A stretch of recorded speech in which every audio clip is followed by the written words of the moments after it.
Buenas noches, bienvenidos al Cascabel en 13. Repaso en imágenes han visto ustedes de todos los gobiernos de la democracia. El último en llegar, el de Pedro Sánchez, quedará inmortalizado también mañana en la escalinata del Palacio de la Moncloa antes de su primer Consejo de Ministros.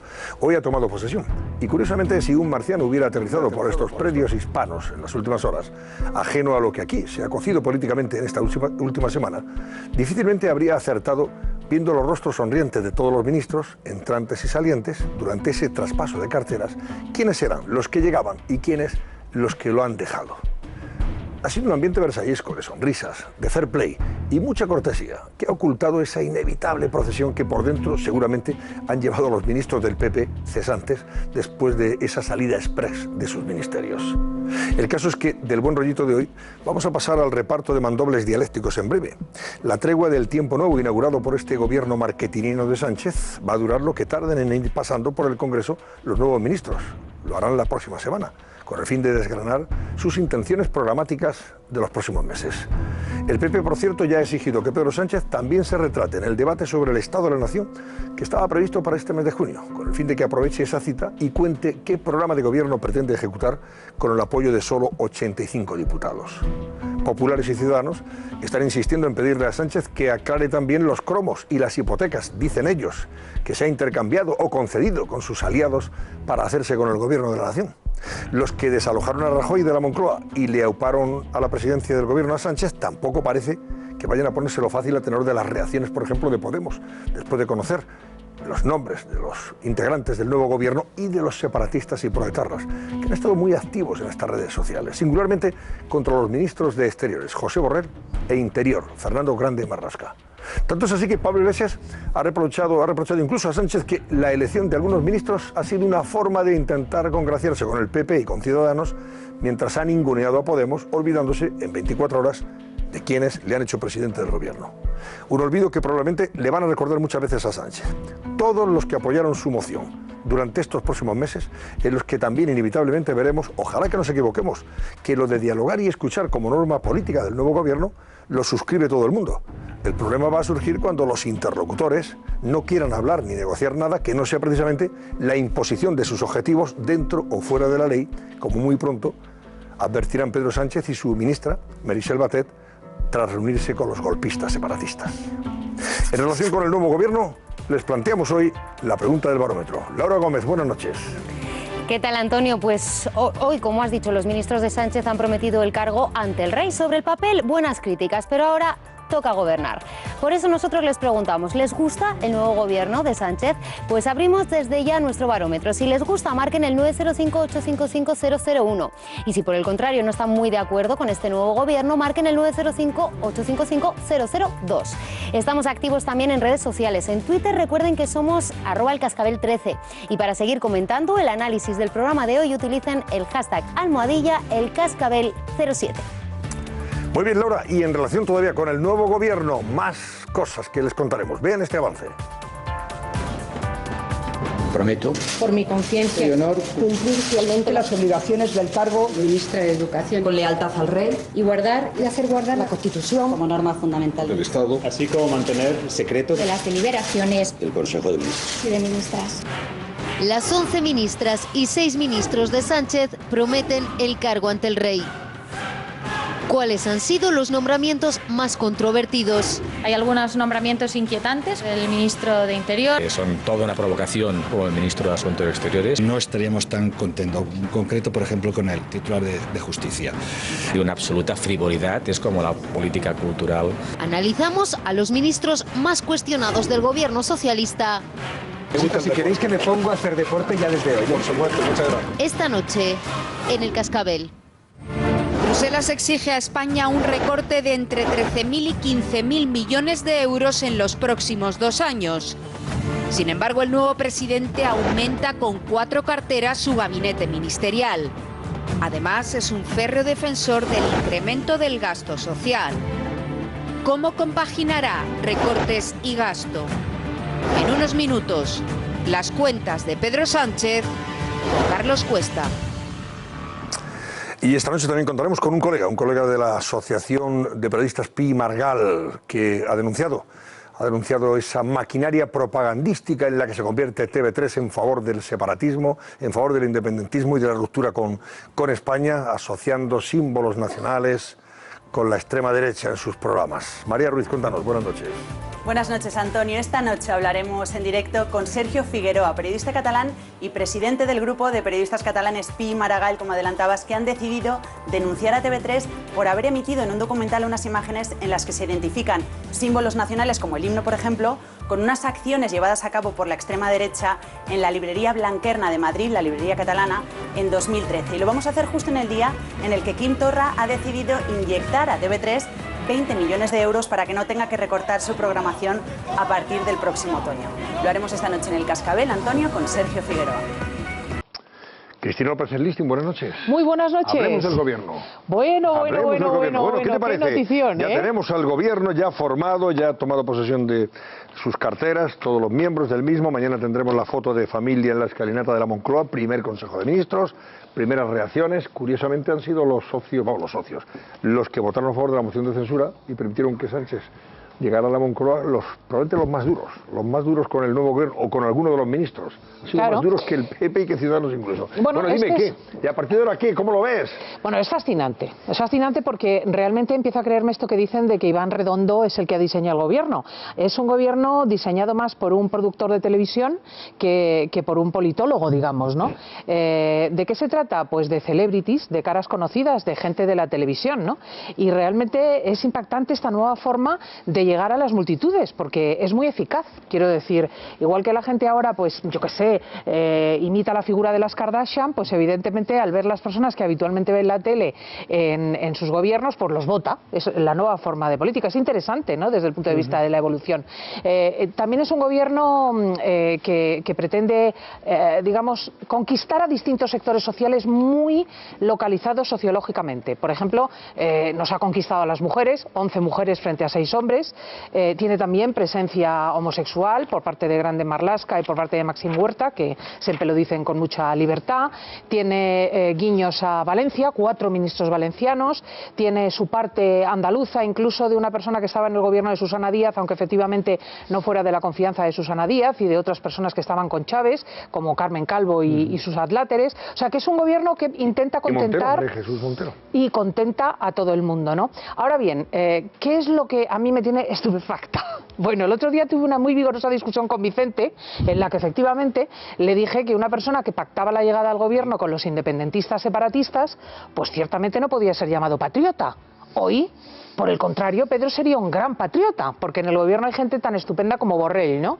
Quiero decir que el hecho de Cataluña, que es el más grave problema que tiene ahora mismo España, la partición del país, esté en manos de personas como Grande Marlaska, que se ha destacado en la lucha contra el terrorismo, como el propio Borrell, como Meritxell Batet, que es catalana, pues es un gran alivio. Entonces yo digo, ¿cuál es el verdadero Pedro?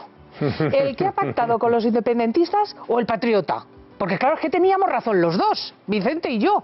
Entonces yo, por eso me disculpo, porque realmente tenías toda la razón. Va a resultar que es un patriota. Vicente González Zelaya, yo creo que ya te ha puesto el toro de suerte, Cristina. Yo creo que es un gobierno de gente preparada. Me gusta mucho. Creo que todos son gente con un altísimo nivel, menos el ministro de Cultura, que yo antes lo estábamos hablando. A mí no me gusta nada, yo no creo que sea la persona adecuada, pero nunca se puede saber. A lo mejor luego es el mejor ministro y los otros son peores, no lo sé.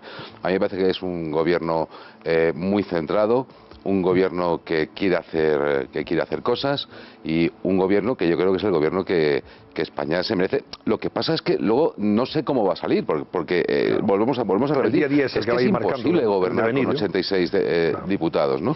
Y es eso solamente. Y sí quería decir una cosa que luego se me olvida. Nunca he entendido por qué tomar alcohol es un agravante en un accidente de tráfico y tomar alcohol o drogas es un atenuante en el asesinato de una niña. No, alcohol también es atenuante. ¿Te refieres al caso de Vilanova? De Vilanova. Yo siempre te digo que yo siempre he leído que se rebajan las penas porque estaba drogado, porque estaba borracho. Creo que la persona que estaba hablando antes... Venga, aprovecha ya que te ha puesto el tema a tu disposición. Solamente es un atenuante en el caso hipotético de que tú no hayas tomado las drogas para ponerte en situación de delinquir. Es decir, este tío que veía a la niña y que la tenía ganas, toma coca o toma alcohol para venirse arriba y hacer lo que quiere hacer y además ponerlo de excusa. Y eso ya no sirve como atenuante. Puede ser un atenuante que alguien bajo los efectos de la droga tenga un mal y haga algo que no estaba en su mente hacer, ¿entiendes? Pero cuando tú tomas drogas... Pero tienes que demostrar que ha tomado drogas para matar a la pobre niña, claro. No, pero es que eso se demuestra en los juicios. Yo quería hacer un comentario pues aprovecha, sobre el gobierno, porque... A ver, yo lo he puesto en todas partes. A mí también el gobierno me parece vistoso, ¿no?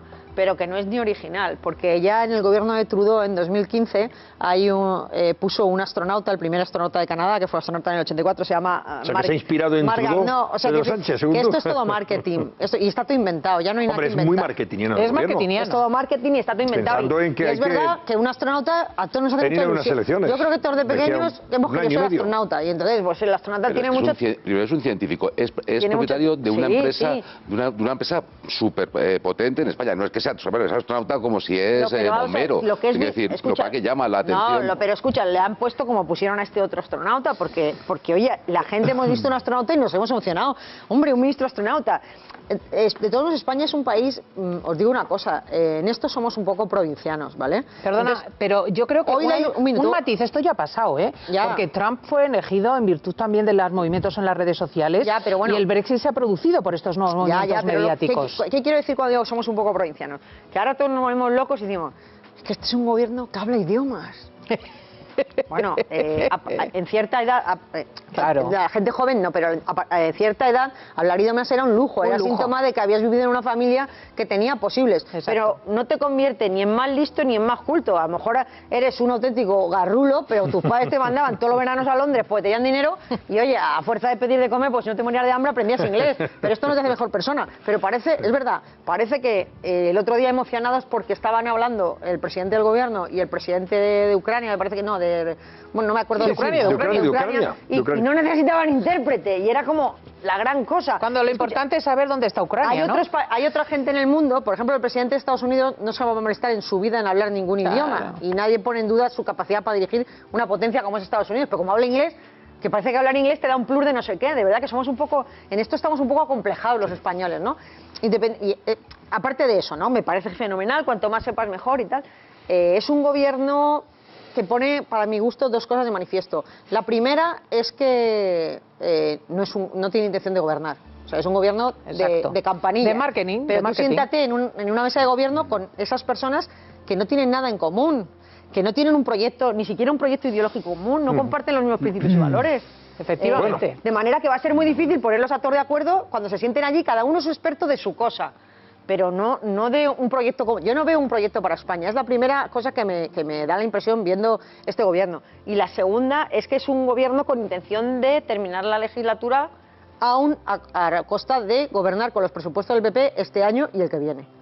Hombre, yo creo que hasta el 2019 van a aguantar, o sea, hasta finales, por lo menos. Es que es un problema de publicidad. Se van a prorrogar. A ver, Alfonso, claro. No has dicho nada, venga. Vamos a ver, a mí me parece que hacer un juicio ahora sobre el gobierno, pues es precipitarse. No sabemos si este gobierno va a ser bueno o lo contrario, porque claro, porque no los hemos visto gobernar. Bueno, sabemos que tienen 85 escaños. Entonces, eso es muy importante, a partir de ahí, a mí me parece que Pedro Sánchez claramente ha acertado. Es decir, yo creo que ha hecho un gobierno que no genera rechazo entre la población, al contrario, que ha generado en términos generales simpatía. Yo creo que es un gobierno que él lo ha configurado de manera muy consciente, pensando en el marketing, en la comunicación y en la imagen, porque el Partido Socialista está en uno de los peores momentos de su historia y por lo tanto tiene que remontar.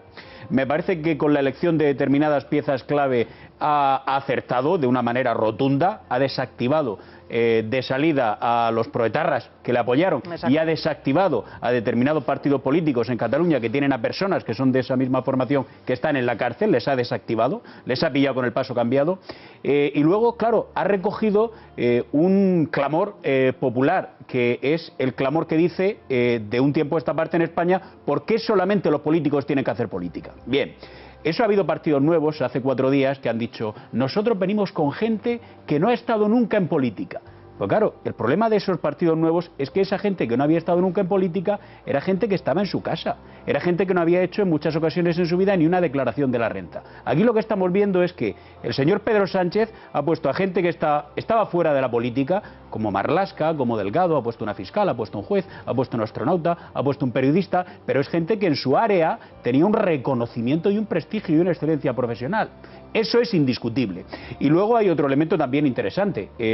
Yo diría que Pedro Sánchez ha hecho un gobierno sin complejos, a diferencia de algunos de los gobiernos o algunos de los altos cargos que suele nombrar el Partido Popular, y pensando mucho en la comunicación. Es decir, a mí que hayan colocado como secretario de Estado un profesional de la excelencia, Miguel Ángel Oliver, ya me dice mucho. Pero además, cuando tú vas conociendo a determinadas personas que ponen como directores de comunicación en los ministerios, es gente muy potente, muy potente.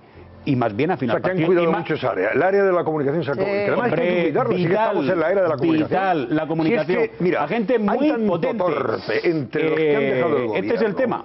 Gente que ha asesorado a ese gobierno, en fin. Y han denostado tanto todo el aparato de la comunicación, lo que significa la comunicación. En el año 2018. Si algunos se enteran, a lo mejor hasta recuperan es más, yo creo que puede ser. No solamente es la cuestión estricta del golpe que ha dado el gobierno, estoy de acuerdo con Merlos, en cuanto a que no ha generado animadversión y ha caído muy bien.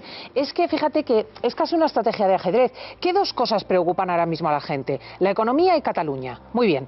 Cada vez que anuncie una medida progresista que no va a poder poner en práctica, dirá, es que el presupuesto me ata las manos, y irá recortando el espacio de Podemos a favor del Partido Socialista de cara a las elecciones. Y cada vez que tome una medida dura con Cataluña, todo el centro derecha le va a apoyar. Porque ciertamente, si hay que tomar de nuevo medida en Cataluña, estará detrás el PP, estará Ciudadanos. Por lo tanto, realmente tiene un potencial marketingiano. Está pensado como una máquina para las elecciones. Bueno, vamos a ver, luego vamos a comentar mucho más a partir de este momento. Son las 10:30, tendremos que ir antes a la publicidad. Y luego, por cierto, saludaremos a la ministra de Defensa. Por lo menos tendremos la oportunidad de charlar un ratito con ella en las primeras horas, después de haber tomado ya posesión del cargo. Y más cosas que les ofreceremos, como estas. Vean.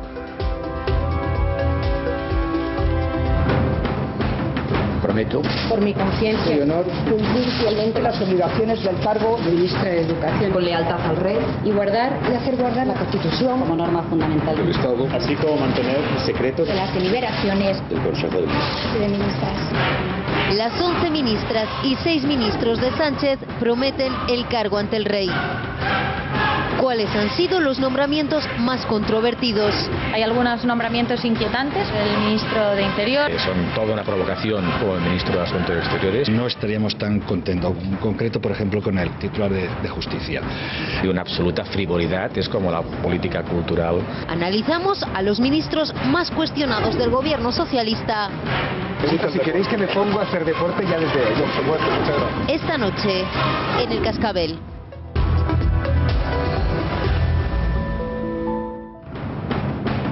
Prometo, por mi conciencia y honor, cumplir fielmente las obligaciones del cargo de ministra de Educación, con lealtad al rey, y guardar y hacer guardar la Constitución como norma fundamental del Estado, así como mantener secretos de las deliberaciones del Consejo de Ministras.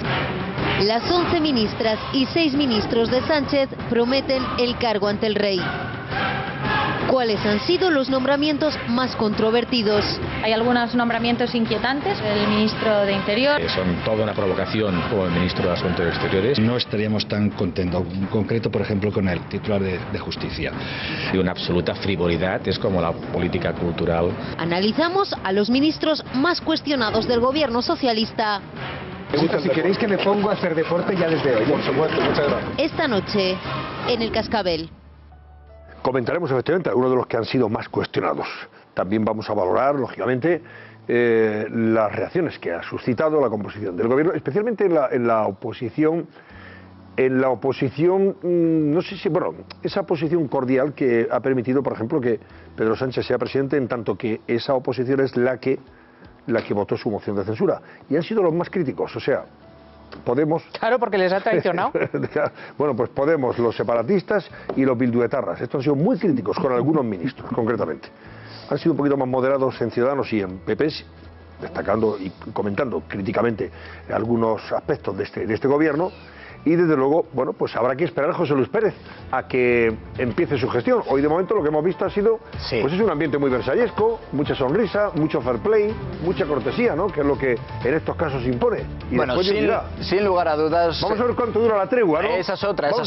De momento están, sin lugar a dudas, decía, en un momento de luna de miel, los nuevos ministros de un gobierno que ha sido, pues razonablemente bien recibido y que, insisto, está desarrollando ese traspaso de poderes de una manera sumamente elegante y cordial, destacado incluso también por los ministros entrantes. Ahí vemos, por ejemplo, el traspaso de poderes en el Ministerio de Interior. Pero vamos a ver algunos de los momentos más interesantes de esta jornada, que es puramente protocolaria. Mañana ya se reúnen en consejo los ministros y ministras, porque esa es una de las, hombre, no sé si anécdota o algo más de la jornada, pero sí que ha habido en el acto de la promesa de los cargos esa diferenciación.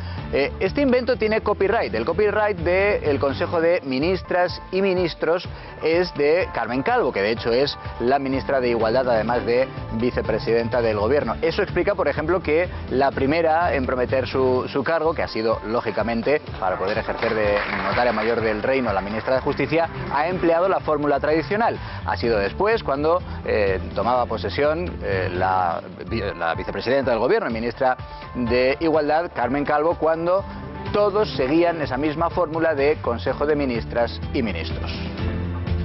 Y guardar y hacer guardar la Constitución como norma fundamental del Estado, así como mantener el secreto de las deliberaciones del Consejo de Ministras y Ministros. El Consejo de Ministros y Ministras. Del Consejo de Ministras y Ministros.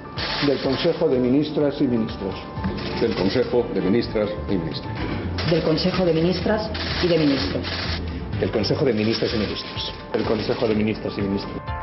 Decías, me ha gustado esa definición de ambiente versallesco en el intercambio de carteras entre los ministros salientes y los ministros entrantes. Incluso, por ejemplo, la nueva titular de Economía ha despedido a Ramón Escolano, diciendo que había sido quien le preparó a ella en sus oposiciones y que por tanto era incluso un amigo. Pero decíamos que en ese ambiente la actual vicepresidenta del Gobierno ha querido destacarlo públicamente. Lo ha hecho también en privado, el tono en el que se está llevando a cabo este intercambio de poderes.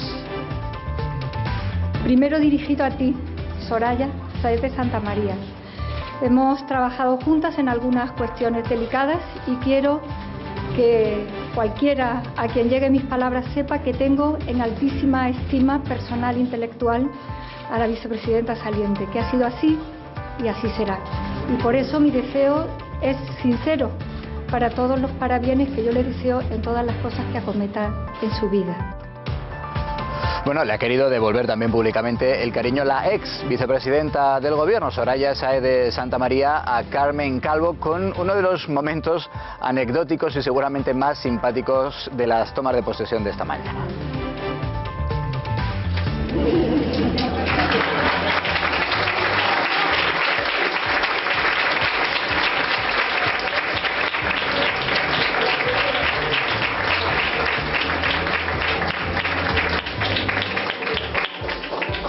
Ya lo ven, Soraya Sáez de Santamaría, que tenía que iniciar el aplauso para su sucesora como vicepresidenta del Gobierno, el aplauso para Carmen Calvo. Ese, decía, es uno de los momentos simpáticos de la mañana, uno de los más emotivos lo hemos vivido en el momento del agradecimiento del nuevo ministro del Interior, y decía, seguramente uno de los nombramientos con mayor prestigio profesional de este gobierno. El magistrado Fernando Grande Marlaska agradecía a sus familiares el haber estado siempre a su lado hasta este momento, hasta el momento en el que se ha convertido en ministro del Interior del Reino de España.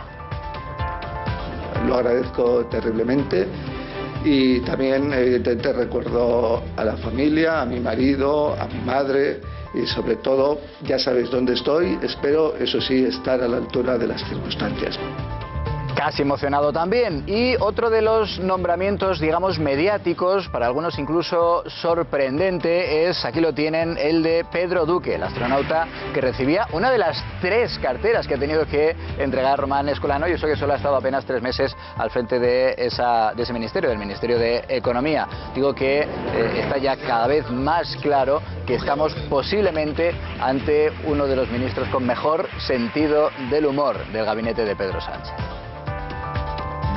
Por supuesto, yo vengo de otras áreas, todos conocen mi trayectoria profesional, trayectoria orbital, y saben que siempre pues he sido un acérrimo defensor de la necesidad de poner el acento en el desarrollo futuro.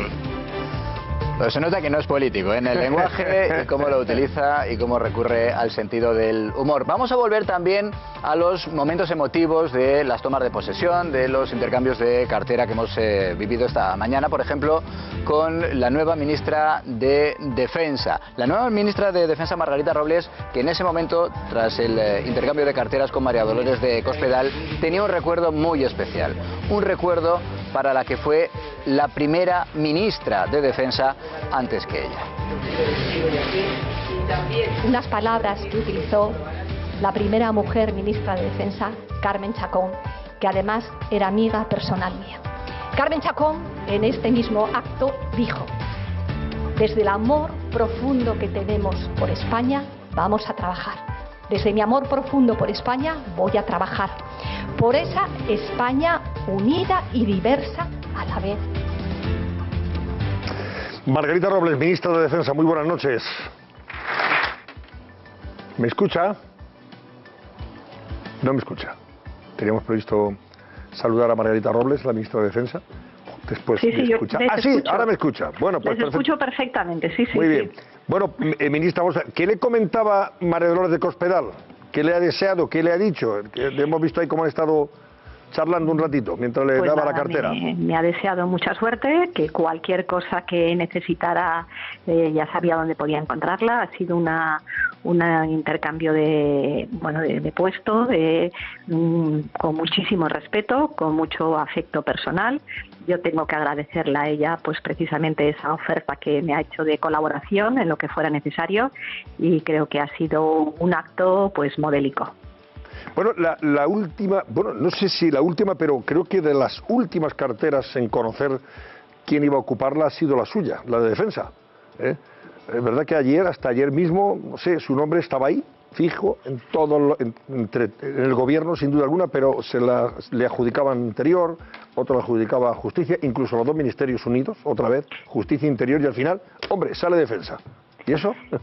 Bueno, vamos a ver, yo creo que hubo muchas especulaciones. Yo entiendo el trabajo de los periodistas, que cuando no tienen una noticia segura tienen que especular. Pero mire, yo lo supe desde el primer día, desde el sábado, pero hay una cosa que tanto para el presidente del gobierno como para mí era muy importante. El Ministerio de Defensa es un ministerio de Estado, es un ministerio que lleva las Fuerzas Armadas, cuyo jefe supremo es el jefe del Estado, y nos parecía que hasta que Su Majestad no tuviera el dato y la confirmación exacta, no era bueno que se filtrara a la opinión pública. Hemos hecho un esfuerzo de contención, tanto el presidente del gobierno como yo, precisamente por sentido de la responsabilidad. Entendemos que era algo que le debíamos al jefe del Estado, que es el jefe supremo de las Fuerzas Armadas. Yo respeto y puedo entender algunas especulaciones, pero creo que a veces se especula más de la cuenta. No entiendo muy bien por qué. Al revés, fue un ejercicio de contención, un ejercicio de respeto al jefe del Estado. Bueno, se han destacado mucho sus palabras, señora Robles, cuando ha dicho que dentro de la Constitución todo cabe con diálogo y tolerancia, pero que fuera de ella nada es posible. Es un mensaje que todo el mundo hemos interpretado, y se ha interpretado y dice, hombre, se lo está dirigiendo a aquellos que evidentemente quieren saltarse la Constitución y romper la unidad constitucional de España. Así es, yo creo que la Constitución, aseguro y aseguramos todos que la Constitución española es un marco de convivencia donde se recogen los derechos y las libertades. Es lo que hace precisamente que España sea un Estado de Derecho. Es una Constitución que le costó a mucha gente pasar pues persecución, algunos exilio, y deberemos sentirnos profundamente orgullosos de nuestra Constitución porque recoge los valores constitucionales, esos valores democráticos de un Estado de Derecho. Y por lo tanto, el marco más adecuado era mi toma de posesión, porque el artículo 8 de la Constitución le otorga a las Fuerzas Armadas una competencia que es la velar por el cumplimiento de la Constitución. Y desde ese punto de vista, en una norma tan amplia, que reconoce tantos derechos, tantas libertades como es nuestra Constitución del 78, no es aceptable que alguien quiera saltarse el marco constitucional. Por tanto, eso es algo que desde cualquier sentido común, desde cualquier perspectiva democrática y de Estado de Derecho, hay que respetar la Constitución, pero precisamente porque es una Constitución que da cabida a la pluralidad, que da cabida a las distintas opciones políticas. Pero obviamente tenemos todos la obligación de respetar ese marco constitucional. Y por eso yo lo decía y lo he dicho siempre, además como persona que viene del mundo del derecho. En el respeto a la norma, en el respeto a la Constitución cabe todo. Cabe todo, el debate, el diálogo, las distintas posiciones. Cuando alguien se salta la norma, se salta el marco constitucional, él mismo se pone fuera del ámbito de juego y por tanto no es aceptable. Y en ese sentido, señora Robles, le pregunto, ¿cree que es posible recuperar el diálogo con Cataluña? Es verdad que su compañera Meritxell Batet ha insistido mucho en ello, consensuar, dialogar, escuchar, pero es posible, dada la actitud que sigue manteniendo el gobierno, por ejemplo, del señor Torra y las fuerzas políticas que le apoyan, ¿es posible llegar a algún entendimiento? El diálogo tiene que ser una seña de identidad de cualquier gobierno, pero evidentemente un diálogo, yo lo decía esta mañana, dentro del marco constitucional. Lo he dicho también muchas veces, creo que en la página que hemos vivido con Puigdemont a la cabeza ha sido una de las páginas más negras de la historia de Cataluña, que se ha llevado ya no solamente a vulnerar el ordenamiento jurídico, sino sobre todo a llevar a una situación de enfrentamiento social y de tensión a la ciudadanía. Eso tiene que acabar. Mire, yo he vivido prácticamente toda mi vida en Cataluña, siendo una persona que no nació allí, y respeto, comprendo profundamente a Cataluña, que ha sido siempre una sociedad abierta, inclusiva y tolerante. Por eso, sinceramente, a mí me espanta cuando veo esos comportamientos excluyentes, cuando veo esos posicionamientos como los del señor Puigdemont. Yo lo que espero que esa sociedad catalana, que ha sido siempre muy plural, muy abierta, ponga pies en pared y le diga a esos dirigentes políticos que solo piensan en ellos y sus propios intereses que esto ya se ha acabado. ¿Le sorprende, señora Robles, le llama la atención que sea precisamente o portavoces de los partidos que apoyaron la moción de censura para impulsar a Pedro Sánchez, a la Moncloa, los que hayan sido más críticos con algunos miembros del gobierno? Por ejemplo, Pablo Iglesias hablaba y dice, hombre, con este gobierno se ha olvidado de quienes le apoyamos para hacerle presidente, decía hoy Pablo Iglesias. Bueno, yo creo que Pedro Sánchez siempre ha dicho cuál iba a ser el gobierno que iba a constituir, que iba a ser un gobierno minoritario, un gobierno hecho paritario, pero bueno, ha sido mucho más que paritario en este caso, porque hay muchas más mujeres. Pero como decía antes, Pedro Sánchez siempre dijo que iba a ser un gobierno socialista, un gobierno en minoría, formado por militantes del Partido Socialista o por independientes. Creo que fue claro. Si alguien no quiso entender el mensaje, pues bueno, es evidente que no lo entendió. Y desde ese punto de vista no solo nos ha faltado la verdad, sino que se ha sido absolutamente coherente, consecuente. Se ha formado un gobierno de un perfil, además de que hay muchísimas mujeres, lo cual a mí me congratula. Y hoy, por ejemplo, yo recordaba a la ministra Chacón como primera ministra de Defensa, pero sobre todo lo importante es que se ha formado un gobierno de personas responsables, serias, con un compromiso profesional, pero al mismo tiempo con un compromiso con España y con Europa. Y desde ese punto de vista yo me siento personalmente muy orgullosa de formar parte de ese gobierno.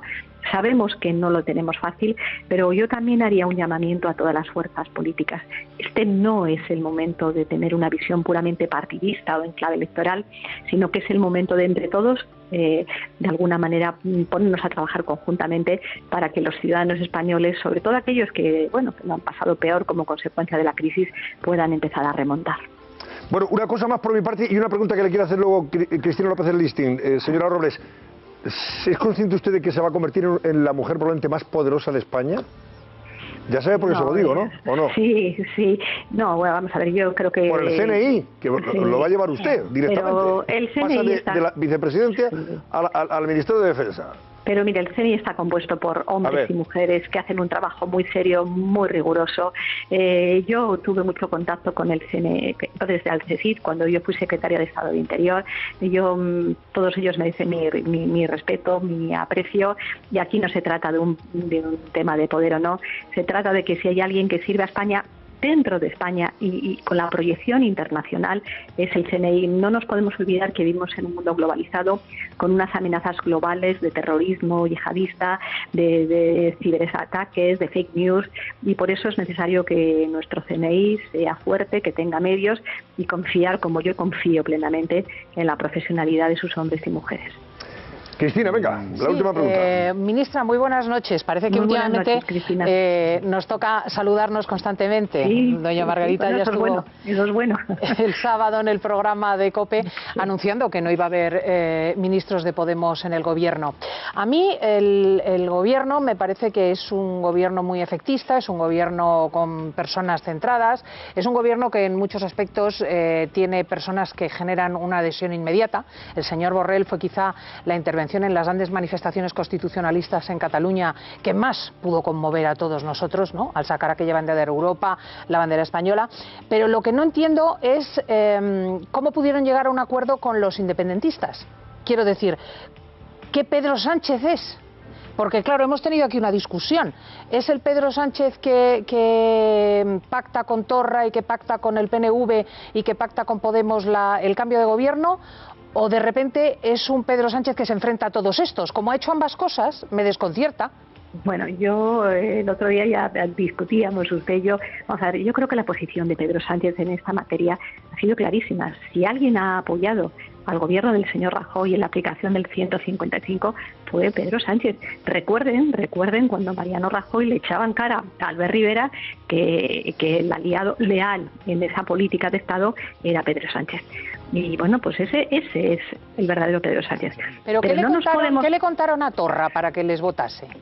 No, mire, yo lo he insistido muchísimas veces. Cuando las fuerzas independentistas salieron en la tribuna del Congreso de los Diputados, fueron muy críticos con Pedro Sánchez, muy críticos, y con la política del Partido Socialista.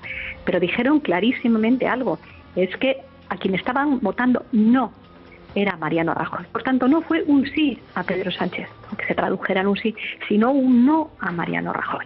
Y bueno, me parece que la mejor manera de demostrar que estamos donde hemos estado siempre es este gobierno que cumple la palabra que dio Pedro Sánchez de personas en la órbita socialista, y creo que eso hay que tener en cuenta siempre, que hay que reconocer a las personas por sus obras y no por sus palabras. Las obras de Pedro Sánchez están ahí, su apoyo al 155, el cumplimiento de su compromiso de un gobierno minoritario en la órbita socialista, y luego yo lo he dicho muy claro esta mañana y lo vuelvo a repetir, dentro de la Constitución todo el diálogo, fuera de la Constitución nada. Bueno, pues ahora sí, la última, ya venga, Alfonso. Brevísimamente, señora Robles, buenas noches. Buenas noches. Fíjese, durante todo el día ha estado en los medios de comunicación el nombramiento de una persona para un puesto muy relevante, que es el de director de Seguridad Nacional. Pedro Baños. Esta persona se ha dado por hecho que sería el coronel en la reserva Pedro Baños, y al mismo tiempo el Partido Popular y Ciudadanos le han pedido al gobierno de Pedro Sánchez que no elija a este coronel en la reserva porque ha mantenido posiciones prorrusas y pro-Putin en determinados conflictos. ¿El señor Baños va a ser el nuevo director de Seguridad Nacional, que es un puesto clave, como usted bien sabe? Mire, yo no lo sé en este momento. Es decir, mañana en la reunión del Consejo de Ministros y mañana en la reunión del Consejo de Ministros se tomarán las decisiones oportunas.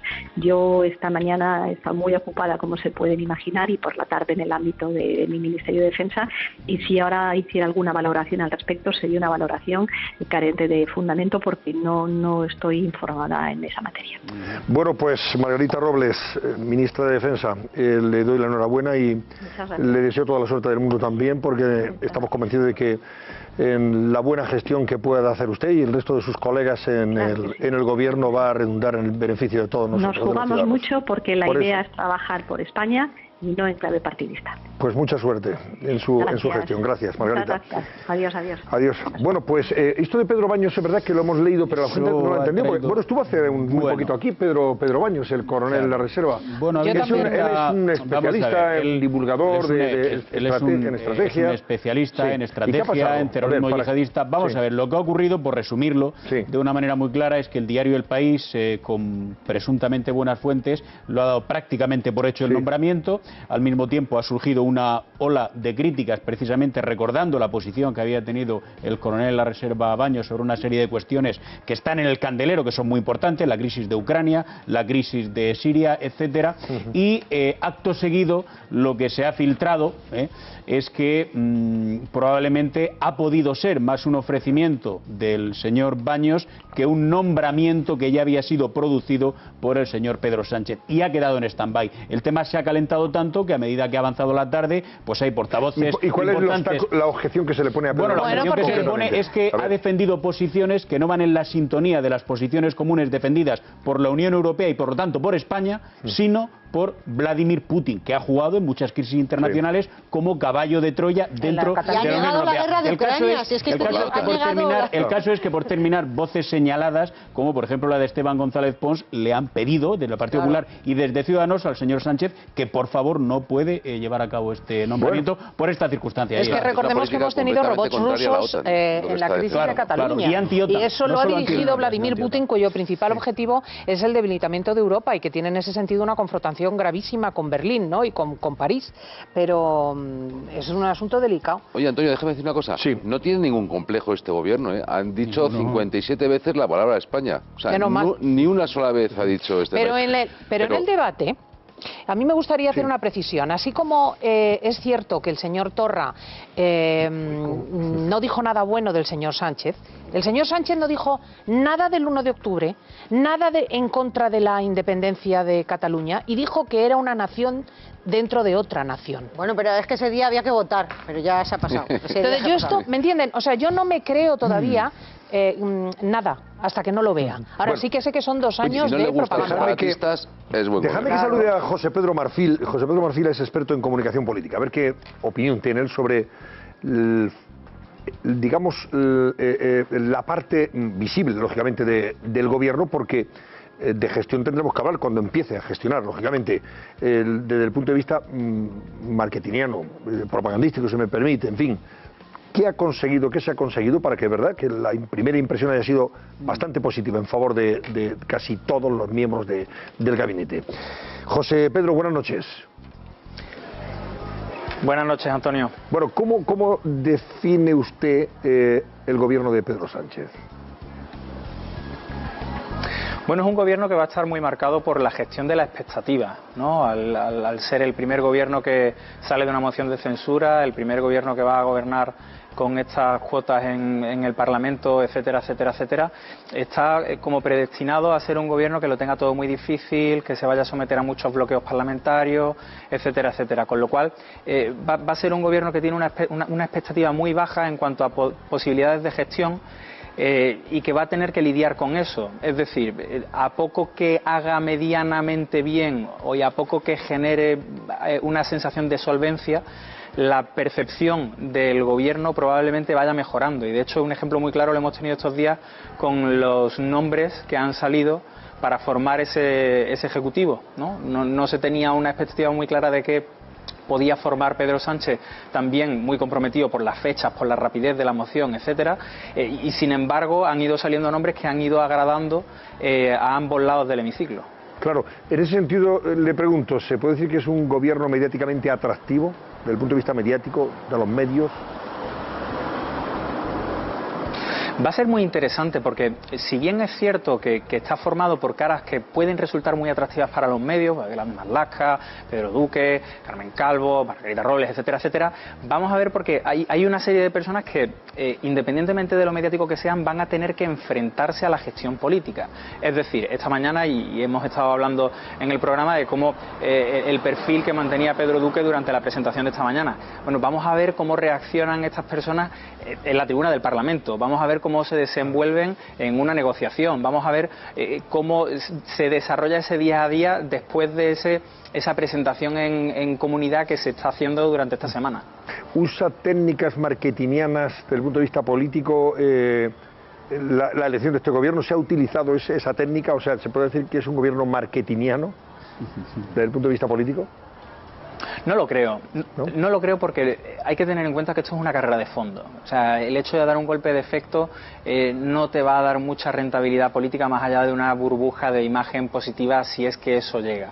Yo entiendo que el gobierno socialista estaba más enfocado en ver o en contar con las personas que puedan gestionar mejor los meses que vienen por delante hasta las próximas elecciones, que no sabemos si se apurará hasta 2019, si se apurará hasta 2020 y vamos a ver, ¿no? O sea, este tipo de cosas, si están pensadas para el corto plazo, no suelen tener mucho rendimiento y no tienen demasiado efecto.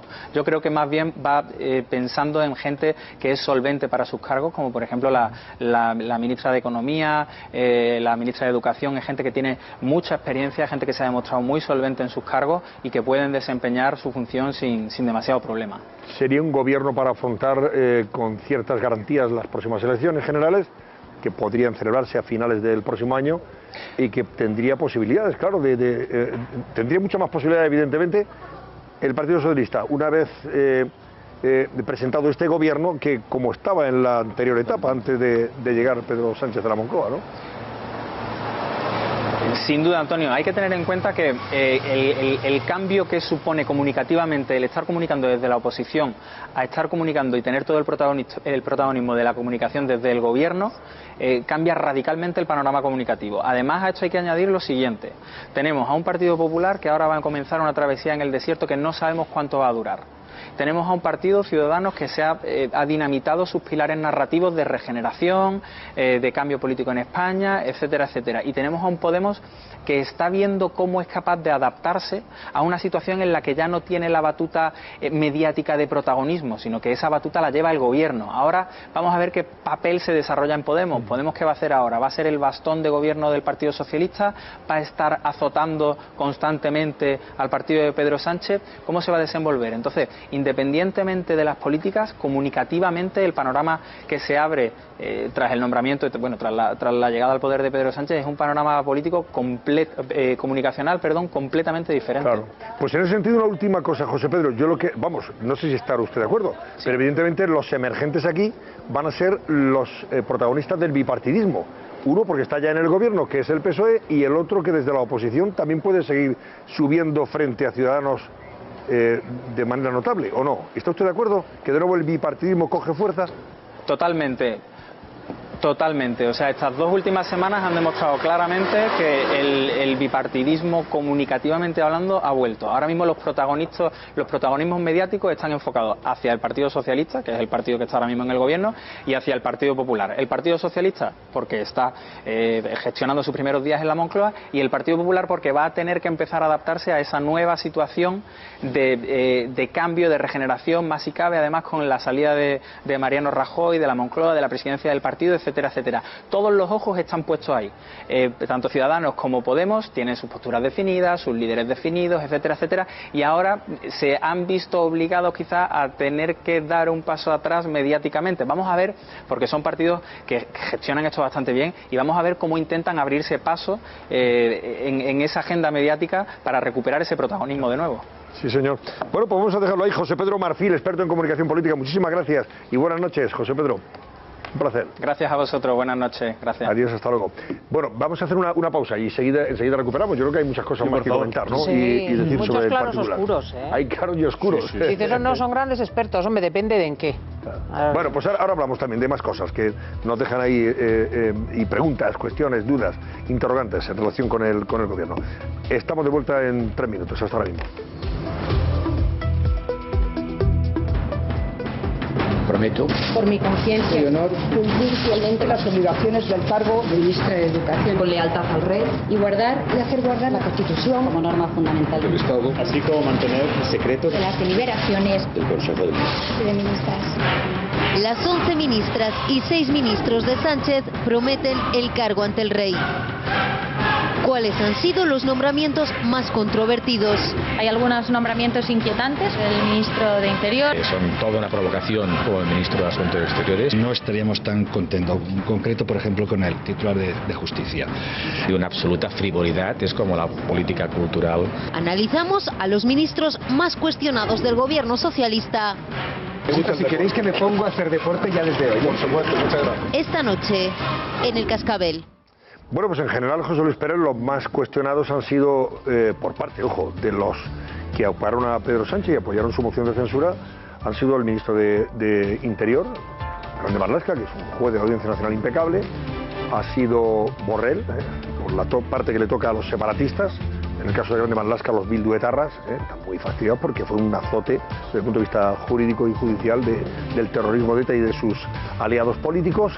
Y también, hombre, ha salido para el nombre de la ministra de Justicia, ¿no? Dolores Delgado. También. Y luego, pues hombre, Máximo Huerta, nuestro colega que también está en todos lados. Hoy ha dado vueltas por todos sitios, por todos los medios, ¿no? Sí, digamos que a Máximo Huerta, efectivamente colega de profesión, periodista, le acompaña la polémica desde el minuto cero de su ministerio, desde antes incluso de tomar posesión, y le acompaña precisamente por algunos mensajes escritos en Twitter, en esa red social, mucho antes de ser ministro. Especialmente aquel que vamos a ver de inmediato, en el que decía que odiaba el deporte. Bueno, tan es así, tan alto ha sido el revuelo que se ha formado en torno a esas palabras, dado que es ministro de Cultura y de Deporte, que en su primer discurso oficial, en la toma de posesión, ha hecho referencia, no ha rehusado esa polémica, ha hecho referencia a ese polémico mensaje para tratar de aclararlo. Lo que ha dicho esta mañana, al recibir ya físicamente la cartera de Cultura y Deporte, es que lo que odia no es el deporte en sí mismo,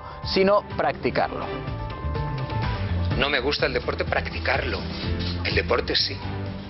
Eso no significa nada. Voy a apoyar, amar el deporte y apoyar a todos los deportistas porque son héroes y heroínas. Por eso es lo que se dice, digamos, en un marco completamente oficial, de hecho en su primer discurso, pero sí se ve que le ha dolido que tiene el propósito de la enmienda, Máximo Huerta, porque en el que ha sido ya, después de la toma de posesión, su primer acto oficial, acompañado al rey a despedir a los jugadores de la selección española de fútbol, que ya están, de hecho, en Krasnodar para empezar allí el Mundial de Fútbol. Allí ha reconocido aquello de: oiga, discúlpenme, si hace falta empiezo a hacer deporte, pero ya mismo. Claro que soy un deportista, ¿no? Mucha suerte. Me pongo de lado de todos, que soy superhéroes. Nosotros te vamos a enseñar cómo humildad. Si queréis que me pongo a hacer deporte ya desde hoy. Por supuesto, muchas gracias. Bueno, a lo mejor seguramente porque el rey, que es muy presto a los detalles, sabía que es el ministro que ha llegado rodeado de una mayor polémica social por aquello del deporte, ha sido con quien más se ha entretenido. Es verdad que no han estado 2 minutos repartiendo en el momento en el que ha ido Máximo Huerta a estrechar la mano del monarca. Ya digo, es el que ha mantenido durante un par de segundos más ese gesto de saludo del rey con Máximo Huerta. Máximo Huerta, que además, la verdad es que ha empezado el recorrido en el ministerio con anécdota sobre anécdota. Estaba de estreno hoy, fíjense cómo lleva las pegatinas que a veces te ponen en el zapato recién comprado. Tiene toda la pinta, la sensación de que son nuevos a estrenar, no solo porque está la etiqueta, sino porque está muy blanca, y esa etiqueta de momento solo ha pisado alfombra. Tiene la sensación de que esa etiqueta solo ha pisado alfombra de momento en el acto de estreno, en la toma de posesión de Máximo Huerta, ya digo, como nuevo ministro de Cultura y Deporte. Pero estamos hablando de unos tuits polémicos, escritos con mucha antelación, mucho antes de ser ministro. Son en concreto este es el de odio a los deportistas. En Humberto Eco él añade: yo el deporte, no solo a los deportistas, decía él entonces, yo odio el deporte. Qué manera de sobrevalorar lo físico. O Zub. Hay alguno más, también polémico, escrito por este periodista, también escritor: menos deporte, dice él, creo que hago de todo. La verdad es que, insisto, hay que recordar que es ministro de Cultura y de Deporte. Y ya lo comentábamos ayer, porque parece premonitorio. Ojo, es del 20 de junio del 2013, ha llovido ya desde entonces, y ni te cuento este año. Y de pronto eres ministro y haces lo que te da la gana. No sabemos si este va a ser su plan al frente del Ministerio de Cultura y Deporte. Máximo Huerta, ya digo, seguramente el ministro con mayor polémica ha recibido ya, de hecho, el ministerio. De hecho, hoy le hemos escuchado esta mañana en Radio Nacional de España con lo que va a ser su programa, no solo esto era una broma escrita en 2013, sino ya su programa real, en el que, entre otras cosas, ha prometido cumplir con un compromiso que ya había adquirido su antecesor: eliminar el IVA en los espectáculos. Yo sentí en ese momento, cuando llamó Pedro, que es el momento de tender puentes, de hacer pasar una buena página de la historia y empezar todo con ilusión. El IVA en el cine sí o sí tenemos que ponernos a niveles europeos. La cultura es nuestro tesoro y no podemos menospreciarlo, y tenemos que acceder sin dificultades. Eso tiene que ser. La cultura es lo que nos hace libres y además felices. Bueno, lo cierto es que esos eran sus objetivos, sus intenciones. También hay que decir que ya ha recibido la primera reivindicación, porque los sindicatos, lo vemos en ese titular de La Vanguardia, ya le han pedido una reunión a Maxim Huerta para frenar la fusión prevista entre el Teatro Real y la Zarzuela. Así que ya tiene una primera reivindicación. El ministro de Cultura y Deporte, que también, lo apuntabas al comienzo, ha despertado recelos y además hasta algún insulto ya por parte de los independentistas catalanes. Vamos a ver el comunicado que en concreto ha emitido, dedicado a él, dedicado a Maxim Huerta, Juntos por Cataluña.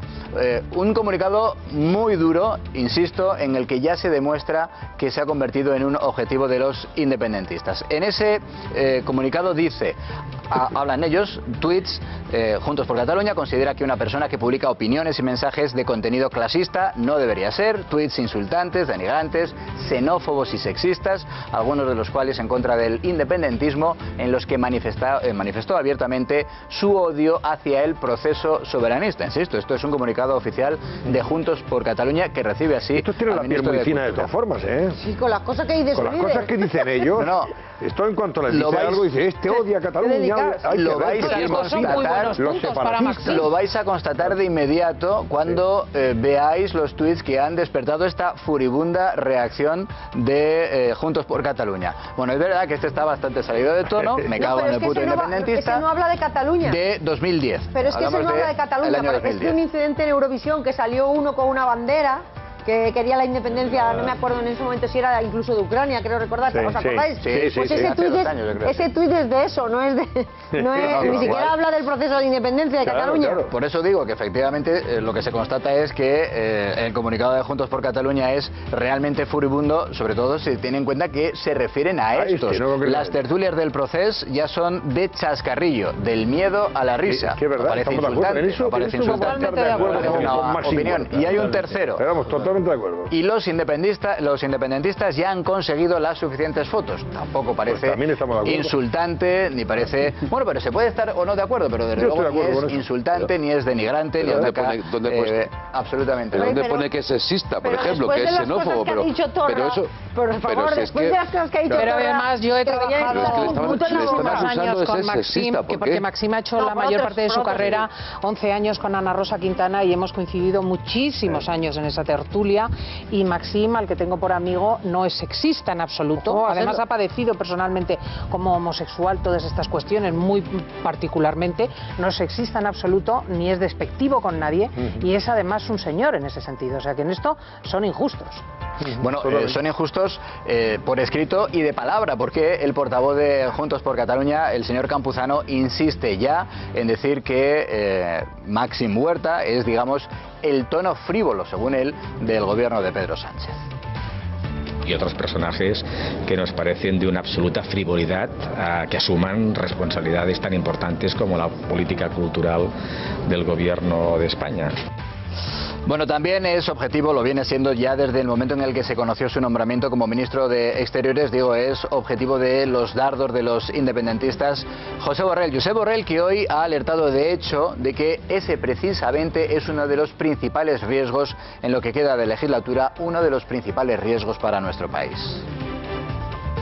España se enfrenta quizá el mayor problema que se puede enfrentar un país, que es su integridad territorial. Hay personas con trayectorias profesionales y políticas respetables y sólidas, pero hay algunas personas que son toda una provocación para buena parte de la sociedad catalana, como el ministro de Asuntos Exteriores.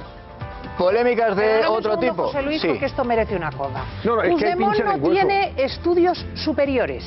O sea, es que es alucinante. El héroe por excelencia, la cabeza del proceso independentista, no es periodista, no tiene estudios superiores. Y está este señor diciendo que los ministros o las personas no la tienen. Es que hay que tener cara, ¿eh? Bueno, esto es lo que ahora se llama fake news. Que ahí pinchan en huesos. Si tú pretendes descalificar al gobierno de Pedro Sánchez criticando a Grande Marlaska, teniendo a Puigdemont o a Borrell, hombre, por favor, ahí lo que hacen es, en fin, es potenciarlo aún más.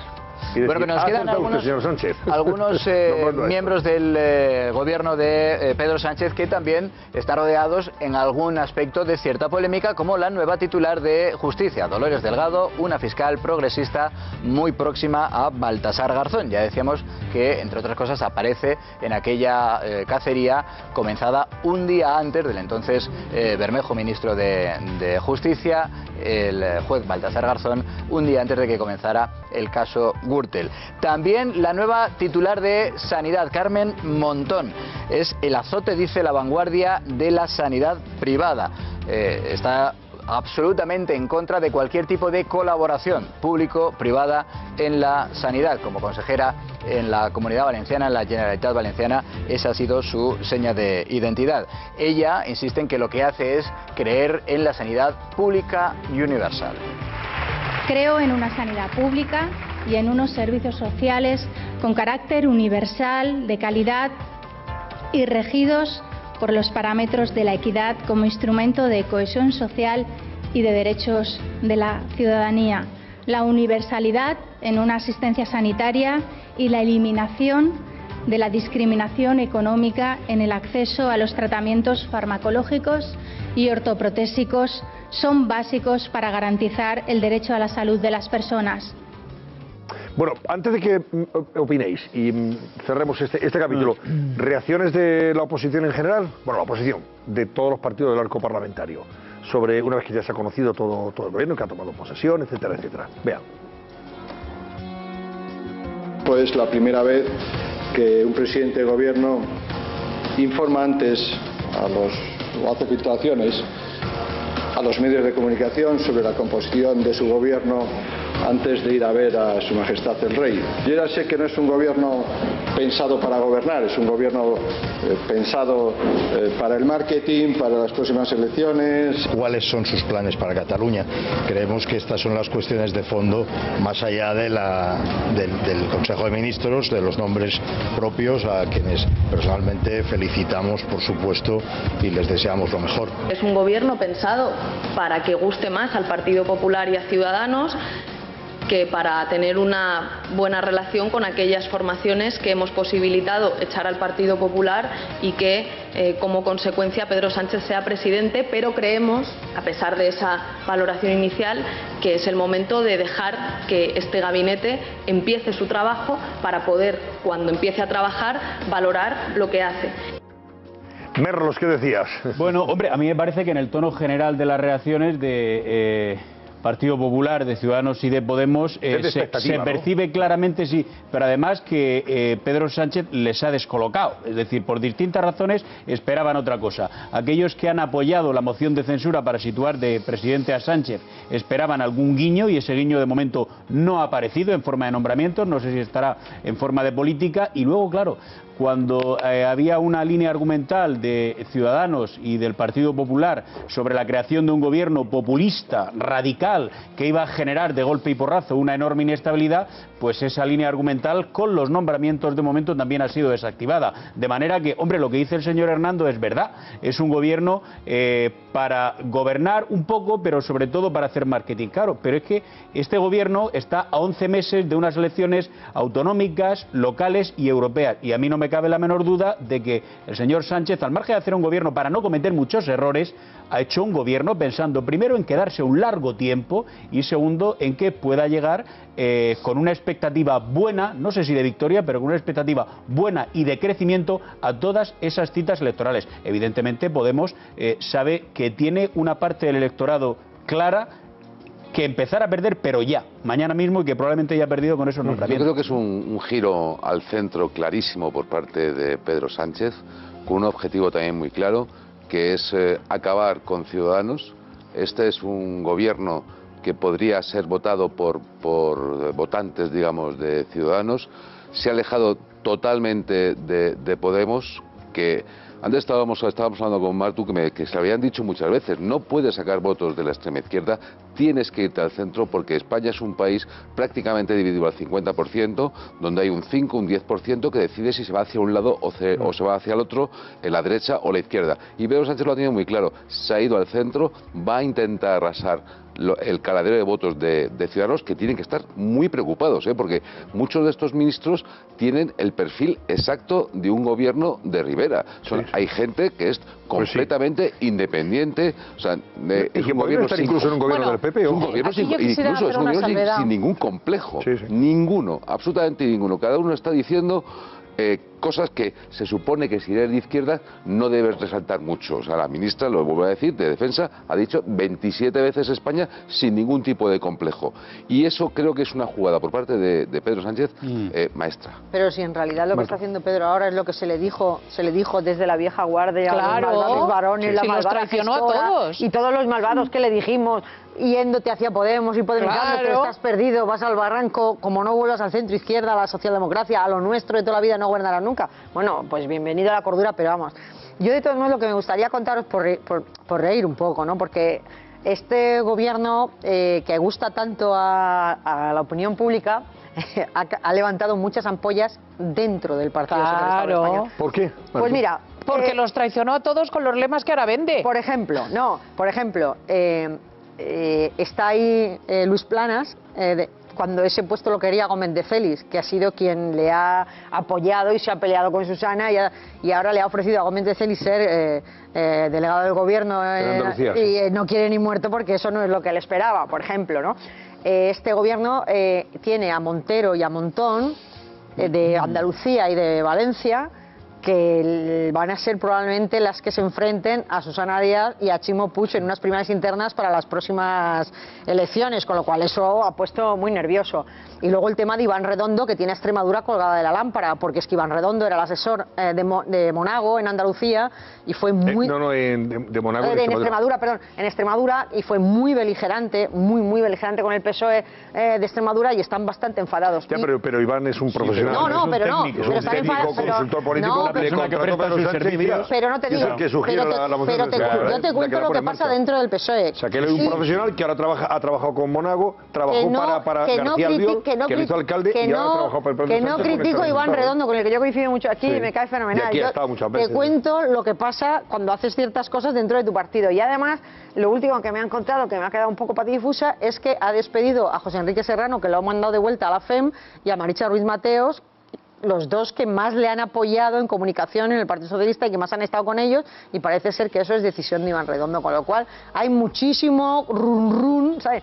Que eso luego no te ayuda a mantener, porque yo es lo que decía antes, es que este es un gobierno sin, entre comillas, ideología, principios y valores compartidos. No tiene un proyecto. Toda la gente, ¿dónde está Sumelzo? ¿Dónde está Zaida Cantero? ¿Dónde está Don Elorza? Esa gente que cuando Pedro cayó votaron que no y se llevaron una multa de la gestora y luego se pasearon por España entera con los militantes en pie. Pero fíjate, oye, que no se ha apoyado en nadie de los que le ayudaron. Pero ¿sabes qué ocurre? Que al margen, hombre, yo no sé, la verdad es que yo creo que a todos nos cuesta ver un poco, imaginar una reunión un viernes a las 10 de la mañana de un Consejo de Ministros, cuesta un poco, ¿no? Con la configuración que tiene tan exótica este Ejecutivo. Pero claro, el tema de que no hay un proyecto compartido con unos principios y valores, es que principios y valores socialistas no solo tienen personas que tienen carnet del PSOE. Hombre, Grande Marlaska no lo tiene, te lo digo. Bueno, pero te digo, criticaba abiertamente al PSOE. Un señor, claro. Bueno, criticaba abiertamente al PSOE, pero el Partido Popular se llevó una pequeña confusión también con el señor Grande Marlaska, que es que cuando tú ves que una persona critica al Partido Socialista, a lo mejor crees ya que es favorable al Partido Popular. Vamos a ver, el problema y no tiene ahora por no qué. Lo tiene el Partido Popular. Pero a lo que te voy, bueno, el Partido Popular tiene un problema bastante importante, porque está en la oposición, pero a lo que te voy por terminar es que una persona, independientemente de su profesión, ¿por qué no va a ser socialista? ¿O por qué no va a ser del PP, aunque no lleve el carné en el bolsillo? Bueno, pues a mí no me cabe la menor duda de que todas estas personas no se han travestido ideológicamente para formar parte de este gobierno. No me cabe la menor duda que piensan, pues tienen unas ideas en efecto de centro-izquierda, de izquierda, moderadas de izquierda, socialdemócratas, pero ultraconservadores seguro que no hay ninguno. Pero yo te digo una cosa, Merlos, el problema de este gobierno es Pedro Sánchez. Vamos a ver, o sea, yo a lo mejor soy un rara avis, pero Roma no paga traidores. Este señor es un traidor tipo. Vamos a ver, ahora mismo está fascinándonos a todos con un gobierno realizado, con unos lemas contrarios a aquellos con los que ha machacado a todos sus compañeros de partido. Correcto. O sea, tú ahora hablas con Vara, con Paje, con Rodríguez Ibarra, con Felipe González. Te voy a preguntar una cosa, y ahora te digo, perdóname que acabe y entonces me preguntas. Venga, claro. Entonces, por un lado tienes esto. En segundo lugar, ha traicionado incluso a los que acaban de hacer la travesía con él. ¿Dónde está Adriana Lastra? ¿Dónde está la gente inmediata? O sea, su especialidad... No hay cargo para todo el mundo. No, pero te digo, pero bueno, pero han llamado a un primo de no sé dónde, de Antequera, que no se conocían. Entonces, ¿qué decir? ¿Qué han hecho? Vamos a hacer un gobierno que fascine a todos los que estamos aquí. Claro, naturalmente, lo han hecho y lo han hecho muy bien. Pero yo me pregunto, ¿quién es Pedro Sánchez? ¿Qué es el problema que dice Martu? O sea, ¿qué proyecto hay detrás? ¿Quién es? Porque yo no percibo en él ninguna consistencia en cuanto a los valores. Yo no sé qué piensa, porque ha dicho una cosa y su contraria, de tal modo que efectivamente es hasta probable que gane las siguientes elecciones, sin duda, desde el punto de vista de la teoría política, va a subir ahora mismo en la espuma, le van a apoyar los que apoyan la unidad con respecto a Cataluña, le van a apoyar los que son partidarios de la justicia social, y va a llegar y va a arrasar, ¿de acuerdo? Incluso puede que en algunas cosas sea mejor. ¿Por qué? Porque parece mentira, pero en España hacer frente al nacionalismo independentista va a tener que ser una cosa que haga la izquierda, porque cuando lo hace la derecha se lo afean. Y este es un problema que lo hemos tenido también con la lucha contra ETA. Y escucha, y que si no la gente a la memoria, que el GAL no salió en la derecha. Ojo. Entonces te quiero decir, va a ser incluso positivo el hecho de que se pueda afrontar el tema catalán. Ahora bien, las ideas y valores que mueven a Pedro Sánchez no me constan en absoluto. Y yo lo temo, como todos los compañeros que ha ido dejando tirados por el camino. Bien. Entonces la cuestión aquí básicamente es, no, es que ha actuado como un traidor porque realmente a la gente que le ha apoyado, bueno, ahí estamos viendo lo que ha ocurrido. De acuerdo, es verdad que él ha recibido una serie de votos, quienes le han entregado los votos estaban esperando cobrar la factura y el señor Pedro Sánchez no ha abonado la factura y la factura iba en forma de votos. Dicho lo cual, desde el punto de vista del interés general, ¿qué es peor? ¿Es peor que el señor Pedro Sánchez haya formado un gabinete que puede parecerle a una parte de la opinión pública deslavazado y extravagante? ¿O es peor, o habría sido peor que el señor Sánchez hubiese formado un gabinete en el que estuviésemos viendo claramente Llevamos los pagos? Toda la noche voy a terminar, Cristina, por favor. En eso gracias. estamos todos de acuerdo. O un gabinete que estuviese ya pagando un peaje a los señores proetarras de Bildu o a los del Partido Democrático de Cataluña o a personas independentistas catalanas cuyos correligionarios están en prisión. Porque es que a lo mejor la solución perfecta pues no puede ser, porque cada uno formaría su propio gobierno. A mí lo que no me gusta son los traidores. A mí el gobierno me encanta. Pero a mí me parece, de acuerdo, estamos tú y yo iguales. Pero el jefe de este gobierno no sabemos a dónde va. Lo que ha hecho el señor Pedro Sánchez ahora, yo lo empezaré a juzgar en su gobierno cuando empiece a gobernar. Pero ahora en sus nombramientos a mí me parece que no es algo dañino, en absoluto. Me parece algo que está desde el punto de vista de sus intereses muy bien planteado. Y desde el punto de vista de los intereses de España no lo sé, porque es que todavía no ha tomado medidas del Consejo de Ministros. El debate que probablemente se tendrá que repetir muchas veces porque esto empieza ahora. Es verdad, ahora es cuando se tendrá que juzgar y valorar todo lo que se vaya haciendo por parte del gobierno, que hoy ha sido pues el día de la toma de posesión de los mismos. De momento, fíjate, Bruselas, Carlos Cuesta, Bruselas, viene Bruselas con el mazo y dice, tiene que meterle a las cuentas públicas un recorte de 15.000 millones de euros. ¿Eso ya lo tenía ya también asumido Rajoy? Claro, vamos a ver, aquí... ¿dónde viene esto? Claro, la explicación que lo publicábamos hoy en OK Diario, la explicación que va a poder dar el Partido Socialista es que realmente esto no viene por nada que hayan hecho ellos, obviamente, porque con el nombramiento de los ministros no te caen millones. ¿De dónde viene? Viene de los desajustes de los presupuestos presentados previamente y de que con la situación económica actual se prevé que vamos a tener más déficit. ¿Cuál es el problema que va a tener el Partido Socialista? Que ya se lo han insinuado, le han dicho, nos parece muy bien estos ministros, pero sin ironía. Dice, oye, Nadia Calviño, perfecto, vamos a empezar a trabajar. Una pequeña cosa, una pequeña cuestión, tenéis que pactar, y eso sí que vais a tener que pactarlo con vuestros aliados, en nada, antes de que finalice el mes, una pequeña norma que se llama Ley de Techo de Gasto. Ya nos podéis ir haciendo hueco a 15.000 millones de euros. Claro, aquello ha sentado como una especie de escalofrío, pero bueno, vamos a ir viendo las cifras, porque atención, más allá de las luces, de las celebrities, etcétera, etcétera, cuidado porque ahora toca empezar a trabajar y en la clave en la que estamos es empezar a recortar. Bruselas, ¿qué le ha pedido? Es una cifra que va a oscilar, dependiendo de cómo esté el PIB, entre los 13.000 y los 15.000 millones de euros. ¿Por qué? ¿De dónde sale? Vamos a verlo, porque es verdad que en esto no tiene nada que ver el Partido Socialista. Son los presupuestos presentados previamente y la situación económica en la que estábamos. No hemos ido cumpliendo con las exigencias de control del gasto y ahora nos han dicho, ala, pues si no lo has querido hacer por partes, todo junto. Vale, deberán verse. ¿Dónde se van a tener que plasmar? En la Ley de techo de gasto para 2019. ¿Problema que va a tener el Partido Socialista? Esto ya no es una cosa que haga Pedro Sánchez o que haga el Ejecutivo de forma aislada. Necesita apoyos en el Parlamento. ¿Se los puede dar el Partido Popular? Oye, se los puede dar. Lo lógico, vamos a decirlo todo, sería que se los diese. Puesto que a ti te lo ha puesto Bruselas como deberes y viene de tu etapa, lo lógico sería que tú asumas el respaldo a una norma. ¿Cuál va a ser el problema? Que esto en abstracto es muy bonito, pero ¿de dónde sacas el recorte? Es decir, a partir de ese momento tienes que elegir recorto de partidas más sociales, recorto de partidas menos sociales, recorto de ejército, recorto de X. Y por lo tanto, al elegir, cuidado porque lo normal es que surja el choque. Ciudadanos, veremos lo que hace. Lo normal, lo lógico sería que un partido que acaba de salir se apoye en los suyos. Claro, como le tenga que trasladar esto a los suyos, un recorte de 13.000, 15.000 millones, se pueden escuchar las carcajadas por toda España. ¿Cuándo lo tiene que hacer? Antes del 30 de junio. ¿Y con quién lo puede negociar? Bueno, en principio los suyos, los que le han respaldado la moción de censura, son Podemos, Esquerra, PDeCAT e incluso 2 de H. Bildu. No me veo yo a ninguno de ellos planteando un recorte de 15.000 millones de aquí a 2019. No me los veo.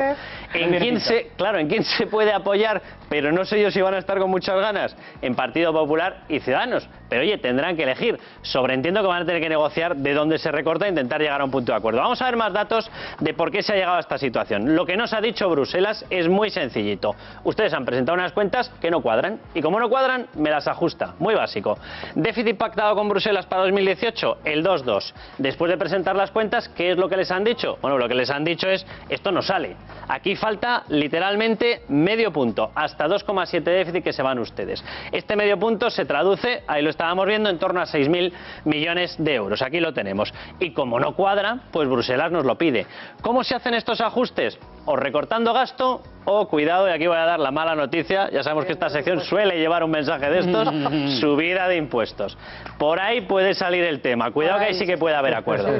Siguiente ejercicio en el cual tampoco están conformes en Bruselas, puesto que lo que hemos presentado iba acompañado en Bruselas del plan de estabilidad, hemos presentado las previsiones para el 19. ¿Qué nos han dicho? Usted tenía un compromiso del 1,3 y a mí que no me sale. Que esto se le va a usted al 1,9.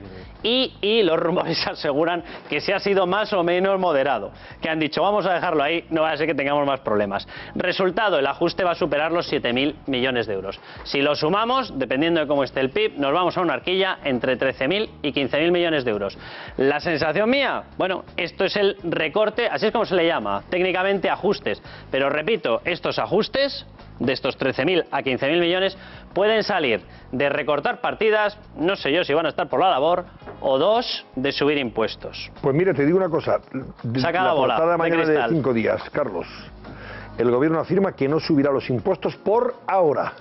Ese por ahora va entre comillas. Por ahora le damos al cronómetro. Dale el cronómetro, a ver cuánto dura. Lo digo porque esto lo tiene que aprobar. 5 días que el gobierno va a impulsar un pacto en pensiones, va a corregir la reforma laboral. Ya nos decía anoche Magdalena Barrio que ese es un tema que sí que va a reformar parte de la reforma, o corregir, mejor dicho, no se puede derogar, lógicamente, y promete más obra pública y eliminar el copago. Voy a ser un poco malo aquí. El copago sería en sanidad, ¿no? Sí. El copago, que en el fondo funciona como una especie de impuesto camuflado. Si lo quitas, ¿con qué lo cubres? Voy a ser un poco malo. ¿Recordáis alguno de los últimos gobiernos que nada más llegar nos dijeran, no voy a subir los impuestos? Sí. ¿Recordáis un mes y 2 meses después lo que ocurría? Currículum acreditado, ¿no? Pero de todas tu amigo maneras, Montoro tenía currículum acreditado. No me tires de la lengua. Hay que decir que la ministra de Hacienda sí habla de subir impuestos, ¿eh? O sea, quiero decir ya para que lo sepan. Sí lo dice ya, ¿no? Sí, no, yo te hablo de la portada de mañana de 5 días. Claro, es que tienen que, por ejemplo... Es verdad que mientras tanto, bueno, también el economista puntual dice, el gobierno descarta derogar la reforma laboral, ya lo dijo aquí. La va a tocar en los convenios. Y subir impuestos. Exacto. La va a tocar en los convenios, ¿no? Para, en la cuestión de la vinculación laboral entre los convenios. Y luego hablan también de, efectivamente, elevar las pensiones, vincularlas al IPC. Sí. Pero claro, todo esto cuesta mucho dinero. Muchísimo. Entonces, teniendo en cuenta que además la ministra está muy en contra de que haya bonificaciones en unas autonomías en términos fiscales, pues aquellas autonomías que lo hayan hecho bien en este sentido, que se preparen para ver subir los impuestos. Entre otros, por ejemplo, Madrid, claramente. El problema que va a tener el Partido Popular para denunciar el incremento de gasto es que realmente de los 2 ejercicios que nos han analizado, en los 2 la elevación principal de gasto viene del pacto Partido Popular-PNV por las pensiones. Claro. Con lo cual el Partido Socialista va a hacer así, va a decir, a mí que me cuentan Se pone de ustedes. perfil y el PP tendrá que callarse. Pero si la sube todavía vale, en términos sociales, que es a lo que están apuntando las ministras, sí, pero sería más y allá. viene, O sea, y en el viene lo de 2021. Bruselas, pues ya no te quiero ni contar. El miedo que tiene Bruselas a que esto se quede, este tipo de subidas se queden ya de forma estructural. Es decir, que las veamos en el 20, en el 21, en el 22, y entonces apaga y vámonos porque no hay ajuste. Claro. Bueno, Carlos, muchísimas gracias. Hasta la próxima. Gracias, hasta la semana que viene. Laura, hemos pasado a ser el país con el gobierno que tiene más mujeres de todos los gobiernos del mundo mundial, ¿no? Sí, Antonio, tenemos un récord mundial, como te decía, ahí lo tienen. España, récord mundial de ministras. Un total de 11 de los 17 cargos que ha repartido Pedro Sánchez en su gobierno son mujeres. Pero el récord no es en número de mujeres, sino en el porcentaje que representa, el 64,7% de ese ejecutivo.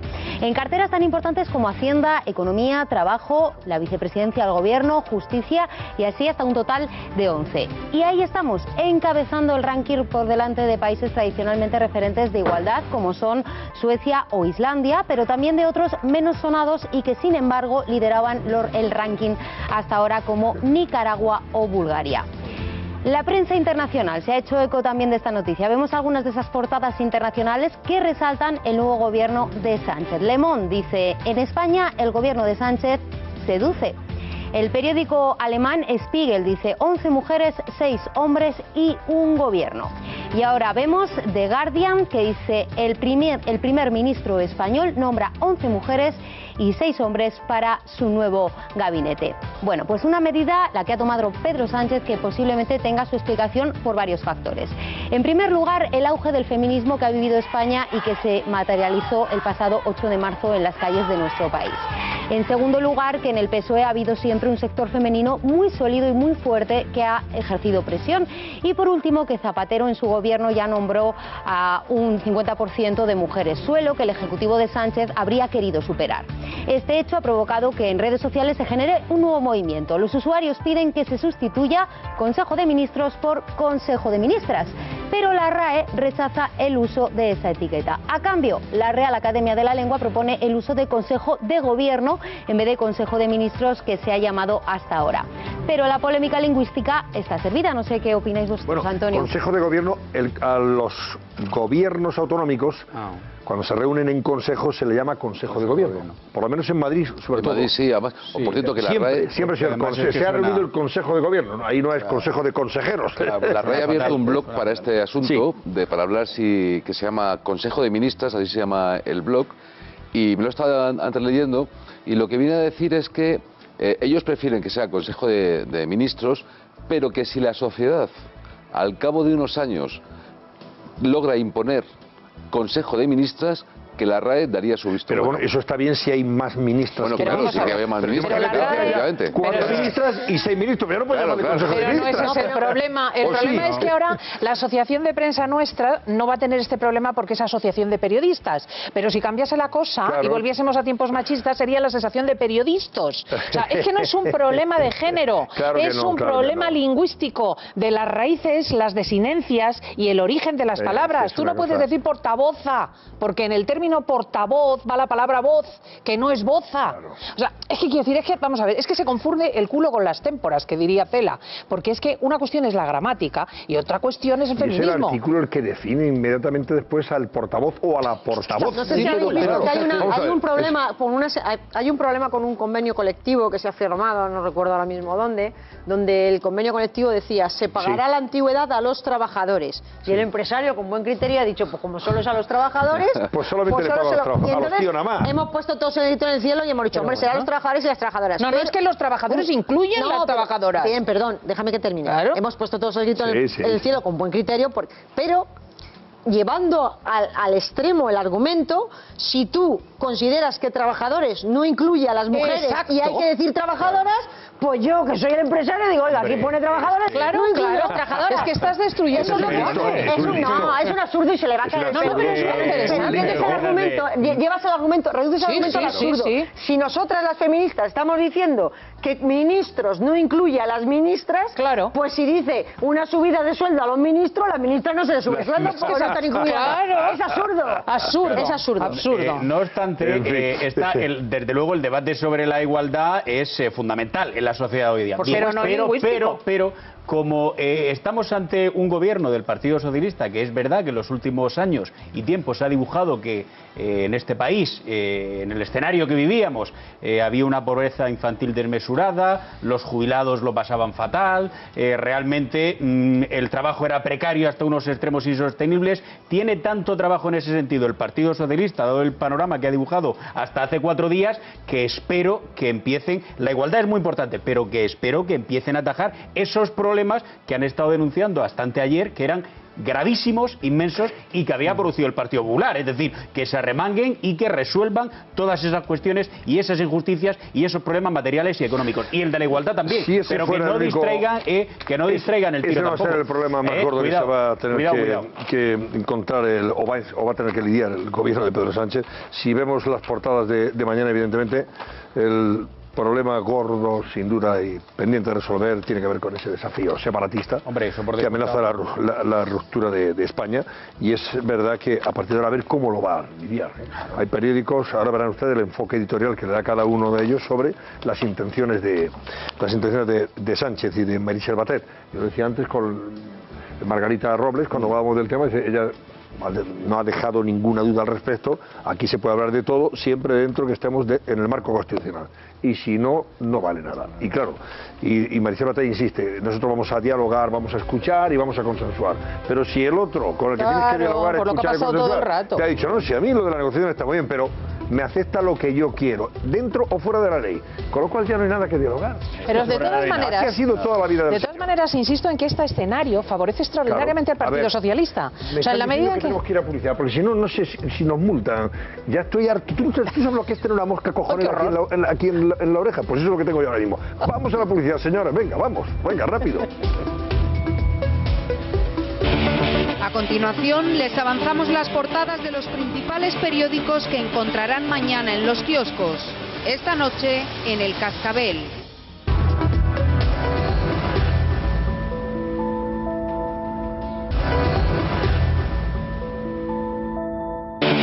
A continuación, les avanzamos las portadas de los principales periódicos que encontrarán mañana en los kioscos. Esta noche, en El Cascabel. Ahora le mostramos las portadas. Tiene mucho interés las portadas de mañana, en tanto que destacan sobre todo los primeros pasos que el Pedro Sánchez quiere dar en relación con el desafío separatista catalán. Las conversaciones que se pueden establecer, los contactos, las aproximaciones, etc. Ahora vamos a valorarlas en función de cómo son enfocadas esas conversaciones por los periódicos, sus ediciones impresas mañana. Pero antes vamos a ocuparnos del último episodio polémico protagonizado por la TV3, la televisión autonómica catalana, que sigue siendo esa suerte de aparato propagandístico en favor del independentismo y en contra de todo lo que represente España y sus símbolos en Cataluña. Ha sido denunciada TV3 por un reportaje, concretamente la Asociación de Periodistas Pi y Margal ha denunciado a TV3 por un reportaje en el que inmediatamente asocian los símbolos, la bandera, el himno de España, cualquier otra cosa relacionada con España, con la extremísima derecha, violenta, etcétera. Para ver parte de ese reportaje que ha sido denunciado por esta Asociación de Periodistas, cuyo presidente vamos a saludar enseguida. ¡Viva España! ¡Arriba! ¡Arriba España! ¡Arriba!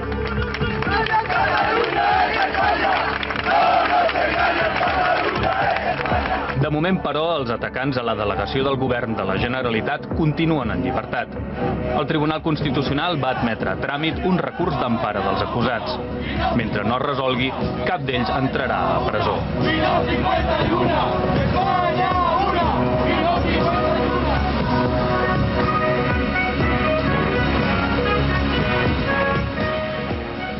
Un reportaje en el que quieren transmitir la idea de que todos los que defienden la unidad constitucional de España son franquistas, ultraderechistas, etcétera, y que lucen la bandera de del pollo, como se decía antiguamente, ¿verdad? Pero es que es todo el rato. Así todo el rato.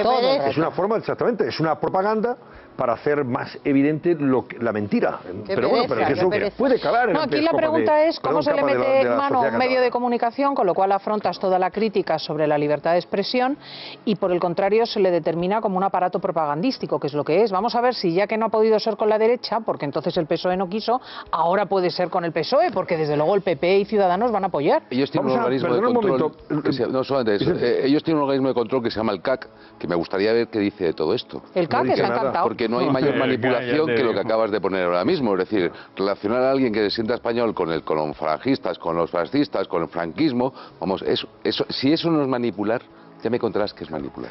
Es un ejercicio de manipulación increíble, pero al que ya se están acostumbrando aquellos que viven en Cataluña, en Barcelona, como Sergio Fidalgo, colega, que además es el presidente de esta asociación de periodistas, Pi Margal, que nace precisamente con la intención de revelar todas estas manipulaciones y denunciar todas estas falsificaciones de la realidad, o estas falsedades, si me permite mejor la expresión. Sergio, buenas noches. Hola, muy buenas noches. ¿Cuándo se emite este reportaje y en qué contexto? Bueno, este reportaje se emitió el domingo de la semana pasada y básicamente es un documental que, según la visión de TV3, intenta demostrar que la ultraderecha en Cataluña está sobreactuando y tiene más presencia desde que empezó el proceso separatista. Pero digamos que es grave porque durante todo el tono vincula no solamente a la ultraderecha, sino a otros colectivos que no tienen nada que ver con la ultraderecha, que defienden la constitucionalidad y la unidad de España, precisamente con estos grupos. Y la carátula, que habéis visto antes, es especialmente escandalosa. La carátula es Arriba España, así lo titulan además, ¿no? Así se titula el reportaje, Sergio. Claro, nosotros, habéis hablado del CAC, nosotros hemos denunciado este documental al CAC, que por supuesto no es que tengamos mucha confianza que nos hagan caso, pero sí queremos que se pronuncien, porque claro, esta carátula, el documental se llama Arriba España. La canción que suena de fondo de la carátula no es una canción ultraderechista, es el himno nacional. Y la bandera que aparece de fondo con el Arriba España no es una bandera ultraderechista, es la bandera nacional. Están vinculando el himno nacional y la bandera nacional con el Arriba España y por tanto con la ultraderecha. Eso es una falta de ética tan brutal que como mínimo queremos que se pronuncien y que nos den la razón, o si se inventan alguna estupidez para decir que no tiene nada que ver, que se retraten un poco, porque el CAC, por desgracia, acostumbra a retratarse con resoluciones muy curiosas. Pero claro, todo este tipo de denuncias suelen caer en saco roto. Ustedes están ahí trabajando, es un trabajo ímprobo el que hacen, que a veces termina en el desierto, en la nada. No hay que desanimarse, no hay que caer en el desánimo, pero esto debe cansar muchísimo, Sergio, porque es que es una tras otra. Y nadie pone veto desde el punto de vista legal a esta situación, a estas manipulaciones. Es que no hay que cansarse. Por ejemplo, supongo que os habéis enterado, ya toda España lo sabe, lo que ha pasado hoy en la Universidad de Barcelona, que un grupo de energúmenos han reventado un homenaje a Cervantes y al Quijote porque lo montaba Sociedad Civil Catalana. Y tiene mucha relación con este documental, porque en este documental, de una manera muy poco elegante y bastante explícita, se vincula a Sociedad Civil Catalana con la ultraderecha. Por lo tanto, es lógico desde el punto de vista independentista que si la ultraderecha, que en TV3 dicen que es ultraderecha, Sociedad Civil Catalana, monta un acto, irá a reventarlo, y lo han reventado.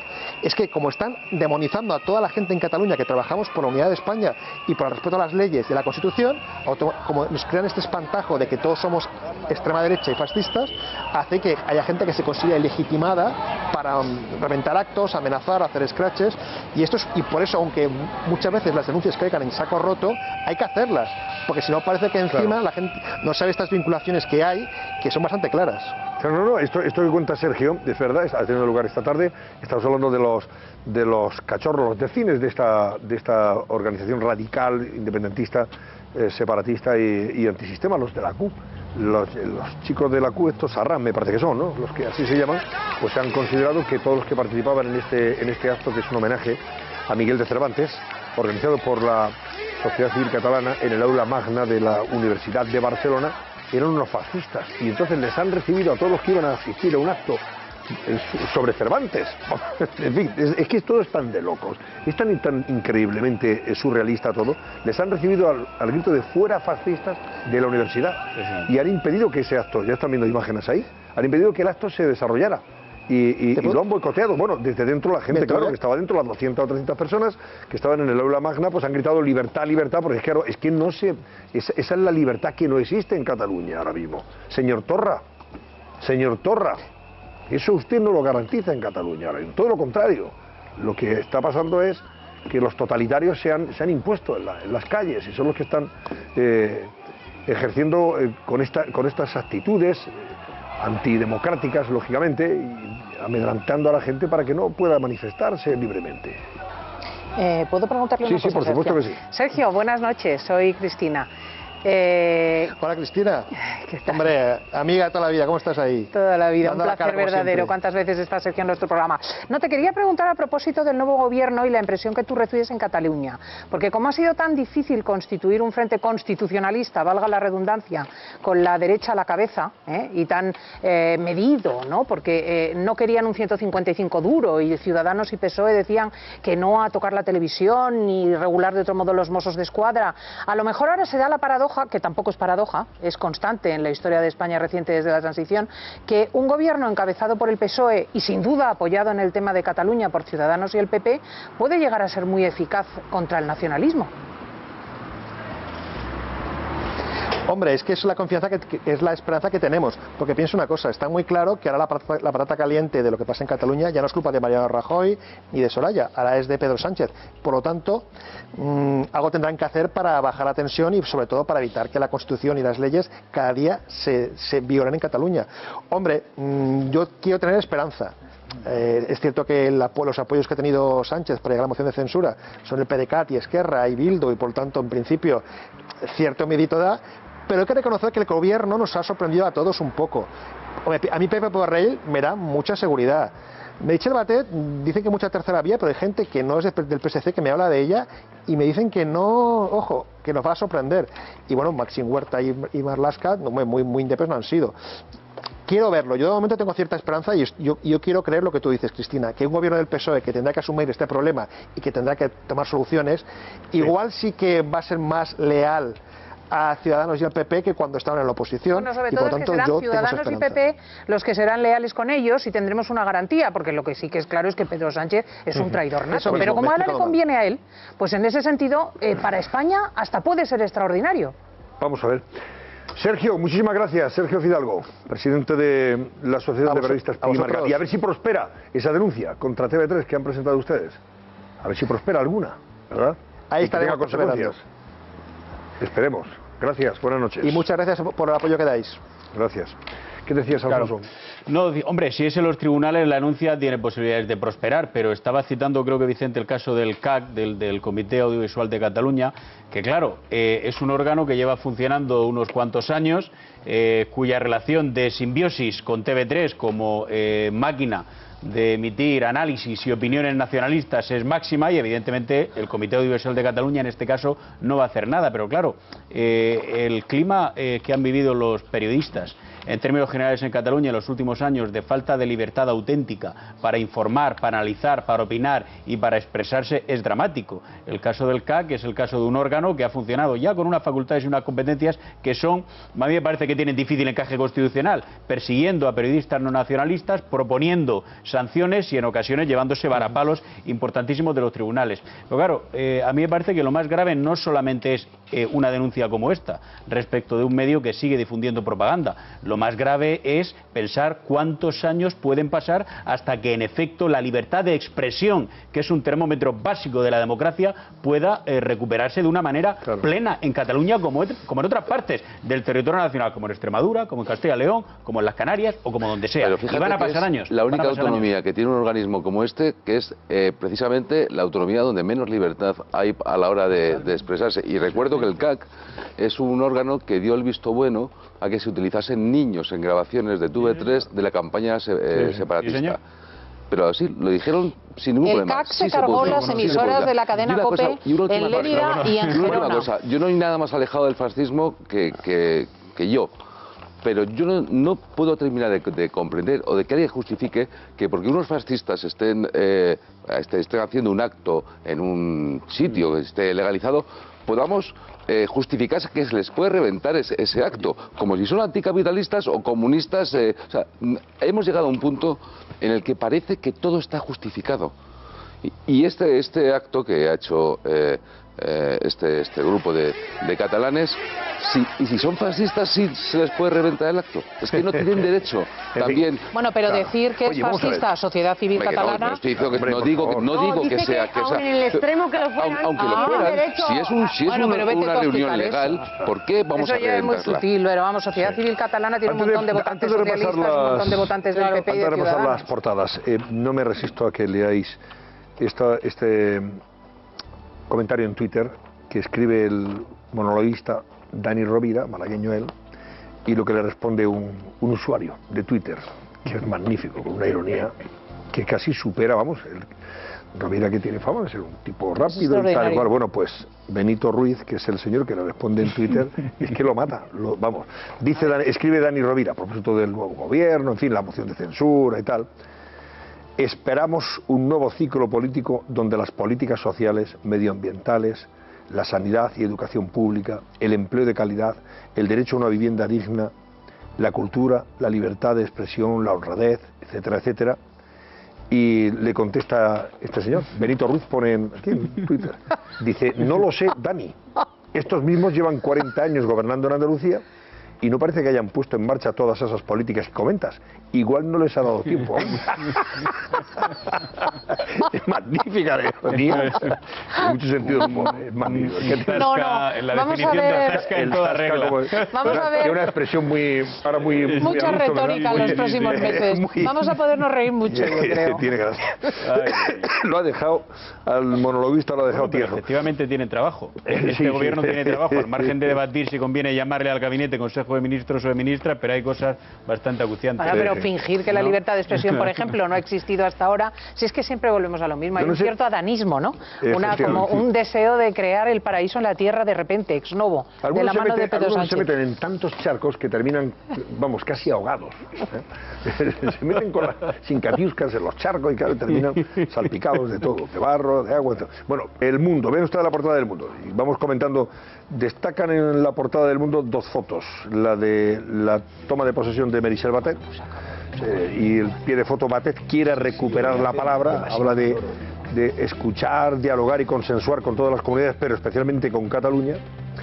Y por otro lado vemos al ministro de Interior, al señor Grande Marlaska, con el último exministro socialista de Interior, con Alfredo Pérez Rubalcaba. Rubalcaba vuelve a Interior, dice El Mundo, en la toma de posesión precisamente de Grande Marlaska.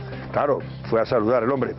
Y el titular principal del Mundo es: Sánchez ultima un encuentro con Quim Torra. Quim Torra, ya saben, es el presidente de la Generalitat, pese a que continúa firme en el 1 de octubre. O sea, es que verdad, es que el señor Torra no ha dado un paso atrás, no, ha dado tres ya por lo menos adelante. Se ha venido arriba y es que sigue el desafío, lo ha reforzado ese desafío. Pero todo de boquilla, y redoblado. Bueno, pero por eso, que es verdad que dialécticamente, claro, por supuesto. No ha cometido no ha sacado ni un pie del pie. De obra todavía no ha hecho nada, felizmente, pues si no estaría, vamos. Pero de palabras ya está el tío, vamos, ha venido arriba. De boquilla. Entonces dice también El Mundo que el gobierno aborda hoy ya, pues son ya las 12 y 13 minutos, en el Consejo de Ministros, en su primer Consejo de Ministros, la reapertura del diálogo con la Generalitat. Borrell, sin embargo, dice: España se enfrenta a su mayor problema, que es la integridad territorial. Borrell lo tiene muy clarísimo, en ese sentido. Vamos a ver qué pasa, que se aprueba hoy en el Consejo de Ministros respecto a esta apertura de diálogo y hasta dónde se puede llegar, etcétera, porque hay algunos periódicos que ya dan algunos datos al respecto. También habla El Mundo en su portada de la polémica por la designación para la Oficina de Seguridad Nacional del coronel Baños. Amigo mío, el coronel Baños, según El Mundo, estaría designado ya y nombrado. Alfonso, no sé, no entiendo muy bien esta historia, ¿eh? Pero tampoco ha sido desmentida esa información, claro, se ha dicho mañana se anuncia en el Consejo de Ministros, se ha dicho por parte del portavoz del Partido Popular algo que es cierto, que claro, el proceso de nombramiento al que hemos asistido y de filtración de nombres, pues ha sido ciertamente atípico, y no solamente en el escalón de los ministros, sino en personas que están por debajo. Este puesto es muy importante, este puesto, después del director del CNI, que va a volver a pasar a depender, en efecto, del Ministerio de Defensa, pero esta es la persona que va a manejar toda la información sensible sensible, estratégica de seguridad y defensa que afecta al núcleo de gobierno del Palacio de la Moncloa. O sea, es alguien que va a estar pegado al presidente y que le va a hacer los análisis más delicados en estas cuestiones. Dedica el Mundo un titular y un suelto en su primera página también a Iván Redondo, a nuestro amigo Iván Redondo, consultor político, que fue contratado por Pedro Sánchez con tan buenos resultados como que fue el que inspira la moción de censura, la sugiere y se la aprueba. Además es que lo reconoce, el propio gabinete y hombres de confianza, mujeres de confianza que han acompañado a Sánchez antes de la moción de censura, admiten que fue el propio Iván Redondo el que vio la oportunidad y dijo, es el momento de presentar la moción de censura. Valoraron todos los datos que le puso sobre la mesa a Redondo y mira, el resultado es que hoy está en la Moncloa Pedro Sánchez. Habla de El Mundo de un experto en marketing electoral al frente de Moncloa, porque va a ser el jefe de gabinete. La paradoja es que ha sido nombrado jefe de gabinete. También ganó con Albiol y ganó con Monago y los dos están en gloria. Y García Albiol también ganó en su día también. Pero están los dos en gloria. Él hizo su trabajo y lo hizo muy bien y ahora lo ha hecho muy bien y luego después ya veremos. Tiene arrancada de caballo y para de burro, estas cosas que dice de mi pueblo. Pero además es que se da la paradoja de que al margen de... Pero que le quiten lo bailado, Marco. Eso sí. Claro, al margen de asesorar a nivel autonómico a Monago y a nivel local al señor Albiol, pero Iván Redondo ofreció sus servicios en la sede nacional del Partido Popular y fueron descartados. Algunos fueron descartados porque fueron descartados. Que ponerse en primer tiempo de saludo a la orden de un tal Arriola, que no sé si lo conocéis, ¿no? De todas formas, que por cierto dicen que ya no está, o ya han prescindido de él. No sé. Hombre, son tantos años que Arriola, entre otras cosas, ya está mayor. Yo creo pero vamos, de todas maneras hay que considerar el interesante cambio de perspectiva que se ha producido con el cambio de gobierno, porque hasta ahora hubiésemos pensado, uy, Sánchez va a ver a Torra, eso es un signo de debilidad porque quiere negociar. Ahora, ir a ver a Torra por parte de Sánchez significa un palo al independentismo y una crecida en las encuestas del PSOE, apoyado por todos los votantes de Ciudadanos. Entonces va a ser muy interesante porque ha cambiado completamente la perspectiva. Mira lo que dice La Razón. No sé, a ver hasta dónde llegaremos. Según La Razón, las primeras reclamaciones de los socios de la moción de censura se van a materializar. Y dice que Sánchez dará a Torra las 45 exigencias de Puigdemont. 45 nada más y nada menos. Habrá que saber qué exigencias son esas, ¿no? Se reunirán antes del verano para abordar la financiación, el estatut, el Diplocat. Diplocat es el tema de las embajadas. O sea, volver a reabrir las embajadas. Y el aval a que el Parlamento recupere leyes tumbadas por el Tribunal Constitucional no vinculadas al proceso separatista. ¿Y qué leyes son esas? Pues porque había muchísimas. ¿El constitucional que no estén vinculadas al desafío? Pues no sé si serían, ya no las recuerdo, no sé si serían de orden lingüístico. Porque si son leyes que incurren en la ilegalidad manifiesta, no creo que puedan... Pero que nada de eso se va a conceder ya. Si ahora estamos en la lucha total. Si no es que se vaya a conceder, es que no se puede. Si el Constitucional ha dicho que no son constitucionales, ni Pedro Sánchez, ni el Papa Francisco. Pero lo que sí que les dijo Pedro Sánchez, y lo revelaba El País, el periódico de Vicente, con un análisis extraordinario, es que estas propuestas de Puigdemont se revisarían. Es que se lo ha prometido. Pues lo que pasa es que no se lo va a dar. Como le ha prometido a Podemos que tendría ministro, si tú has visto algún ministro de Podemos, pues esto es lo que hay, señores. Yo creo que el gobierno que ha diseñado no se va a cumplir nada de eso. Claro que no, claro que no. Por ahora. Claro que por ahora, dentro de 2 años ya veremos. ¿Nadie sabe quién es Sánchez? ¿O lo sabes tú?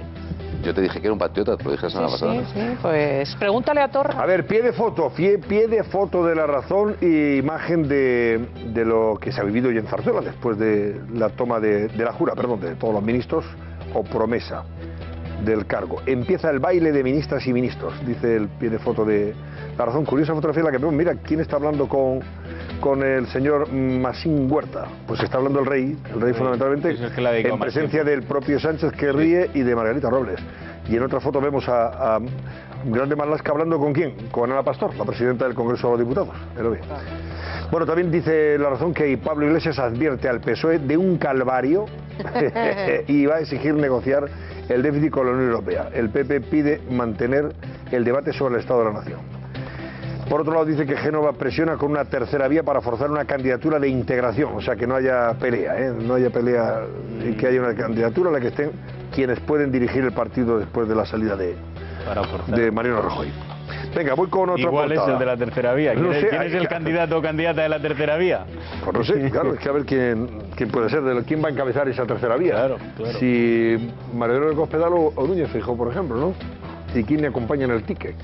Voy con la portada de ABC, que lleva la imagen de la ex vicepresidenta y la actual vicepresidenta, Calvo y Soraya Sáenz de Santamaría. Y habla de cambio de carteras, idénticos problemas. O sea, cambian las carteras, pero claro, los problemas siguen siendo los mismos, lógicamente. Dice que la tregua del cambio de ministros se rompe en el Congreso con las exigencias de los aliados de Sánchez, que son los que más están poniendo énfasis en pasarle factura a Pedro Sánchez, ¿no? Y luego ya en su página 2 de titulares, a veces habla de Borrell, que alerta sobre la integridad de España, mientras Meritxell Batet ofrece diálogo a Torra. Los dos ministros evidencian dos maneras de afrontar la crisis catalana. El gobierno socialista buscará un acercamiento con la Generalitat antes del verano. Entonces, claro, ¿en qué consiste ese acercamiento? Si es solamente hablar, ¿no? Pero hablar de lo que se puede hablar dentro del marco constitucional, pues nada que objetar, ¿verdad? Exacto. Ahora, si se traspasa alguna línea... Nada, no se traspasa nada. Eso se sabrá, evidentemente. Bueno, también habla a veces del vuelco a la reforma laboral, que avanza la ministra, inquieta a los empresarios. Habla de un vuelco a la reforma laboral, que Ruiz Gallardón defiende la expansión del canal de Isabel II y otorga responsabilidad al PSOE ante el juez. Este tema que tú lo has seguido, Vicente, después de la declaración que ha hecho Ruiz Gallardón. Lo ha contado muy bien José Luis antes, es expandirse en América, que es una idea que viene de Gavito Ramos, de la época del PSOE, pero el PSOE no fue el que empezó la expansión, pero sí la diseñó, y fue comprar una empresa por 70 millones, devolver a España solamente en royalties desde que se compró 90 millones. En los libros contables vale 105 y tiene ofertas por 200 millones. El problema es que se compró en Panamá, porque la empresa era colombiana, obligó la empresa colombiana a que se hiciese la transacción en Panamá, y a partir de ahí viene la querella. Pero yo estoy convencido, nunca puedes poner la mano en el fuego por ningún político, pero yo creo que no hay absolutamente nada. Ninguna comisión que se haya perdido por ahí, ¿no? Yo creo que los políticos no se llevaron ninguna comisión. Claro. Bueno, pues dice El País, el gobierno quiere medidas de impacto desde hoy mismo, desde hoy viernes. Foto de portada del nuevo gobierno con el rey. Y habla de que el gobierno aprobará en las primeras semanas iniciativas de carácter social, que Pablo Iglesias augura un calvario a Sánchez por su debilidad parlamentaria. Fíjate que le estoy recordando ahora que solamente tiene 84. O sea, primero le apoyas, le llevas a la Moncloa y ahora le estás recordando todos los días que solo cuentas con 84. Es que vamos a ver, aquí el que ha traicionado es Pedro, no Pablo. Eso habría que saber, Cristina, si hubo una negociación con Pablo Iglesias, pues en la que le dijo, tú me das los votos y yo te doy a cambio esto. Léete y no parece, porque si no lo hubiera denunciado. Léete el diario El País, como cuenta. La semana pasada te quejabas de que iban a venir todos los de Podemos al gobierno. Yo ¿Qué le prometió a Pablo Iglesias? Entrar en el gobierno. Pero vamos a ver, o sea, sí está prometido. Sí, pues entonces sí la ha dejado con el trasero al aire, está claro. Desde 2014, mira, año 2014, trayectoria, año 2014. Todo el partido, Susana y tal, le apoyan a Pedro Sánchez, porque Pedro Sánchez se compromete con Susana a que va a ser el secretario general del partido, pero no se va a presentar a candidato a las elecciones. Claro. Se salta la promesa a la velocidad de vértigo. A Susana. Pacta con Susana que el secretario de organización sería un andaluz. Pone a César Luena de infausto recuerdo. Y desde entonces para acá, todas las decisiones que ha tomado han sido prometiendo una cosa y haciendo otra. Pero parece mentira que a día de hoy Pablo Iglesias, que se tiene por tan espabilado, no sepa la trayectoria del socio que se había buscado. Ahí estamos, yo ya lo dije aquí, digo, ahora va a venir otra vez el Pedro socioliberal, el chico moderado, de buena familia, bien educado, porque es lo que es de natural, un tío centrado. Si él nunca ha sido un tío de izquierda, si en el PSOE ha sido siempre del ala muy moderadísima. Lo que pasa es que se disfrazó de bolchevique para ganar las primarias. Oye, y le ha ido bien, porque mira, hace un año estaba muerto y hoy es presidente del gobierno. Efectivamente. Chapó, pero habrá que reconocer que ha sido impostado todo. Y ahora va a ser, pues como es él. Pues vamos a ver qué queda la cosa. La amenaza de Pablo Iglesias está ahí. En cualquier caso, vamos a la publicidad y de vuelta repasamos el resto de portadas, de diarios, de hoy ya viernes, enseguida. Hasta ahora mismo.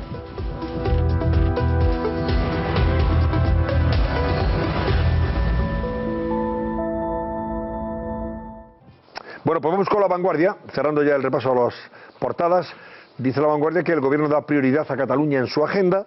El gobierno planteará recuperar las comisiones bilaterales Estado-Generalitat y Sánchez recibirá cuanto antes a Torra y dirigirá en persona ese diálogo. Foto de portada para las dos, la vicepresidenta saliente y la entrante, Carmen Calvo y Soraya Sáenz de Santamaría, y mientras tanto el presidente de la Generalitat crea un comisionado para el despliegue del autogobierno. Torra defenderá ante el Tribunal Constitucional las leyes sociales recurridas por el Partido Popular. Y voy con la página web de COPE. A esta hora de la noche, entre otras noticias, pueden leer que el Real Madrid está cansado de que Cristiano exponga en público su malestar. No tiene previsto subirle el sueldo. ¿Se entera usted ya de un Cristiano, Ronaldo? Díselo, pues, Merlos, tú que eres más... Sí, pues es que está pidiendo solamente 10 kilos más. O sea, imagínate. Madre mía. Pero es verdad, hombre, ya, hombre... yo no quiero que se vaya. A mí me parece un jugador fantástico, el mejor del mundo, pero tendrá que poner... En fin, fin a esta historia, este sinsentido. O te vas o te quedas, pero no puedes estar jugando así. Bueno, dice también la página web de COPE esta hora que Robles asume defensa con la Constitución todo fuera nada. Que Trump recibirá, hombre, van a Estados Unidos los reyes de España el próximo día 19 de junio. Trump recibirá a los reyes en la Casa Blanca. Ese día, el 19 de junio, Borrell, por cierto, les va a acompañar en su primer viaje de Estado como ministro de Asuntos Exteriores. Borrell alerta del mayor problema que se puede enfrentar un país, que es la integridad territorial, y Batet apuesta por dialogar y recuperar la palabra, especialmente con Cataluña. Y unas palabritas de Carlos Herrera, de su programa de esta mañana, de sus editoriales. El ejecutivo de Sánchez es efectista, moderado y algo sobredimensionado. Y esto es lo que opina, por ejemplo, Carlos Herrera sobre la elección de Masín Huerta como ministro. Entren en la página web de COPE y se van a enterar lo que ha dicho Carlos. Muy bien, señores, de los periódicos económicos, destaco Expansión. SACIR expulsa del Consejo al accionista rebelde. SACIR es una constructora. La Junta de Accionistas echa a José Moreno Carretero por conducta desleal. Y mensaje del gobierno al separatismo. Fuera de la Constitución nada, que es lo que ha dicho Margarita Robles, y nos ha comentado esta noche aquí en el programa. Y el economista que dice que el gobierno descarta derogar la reforma laboral y subir impuestos.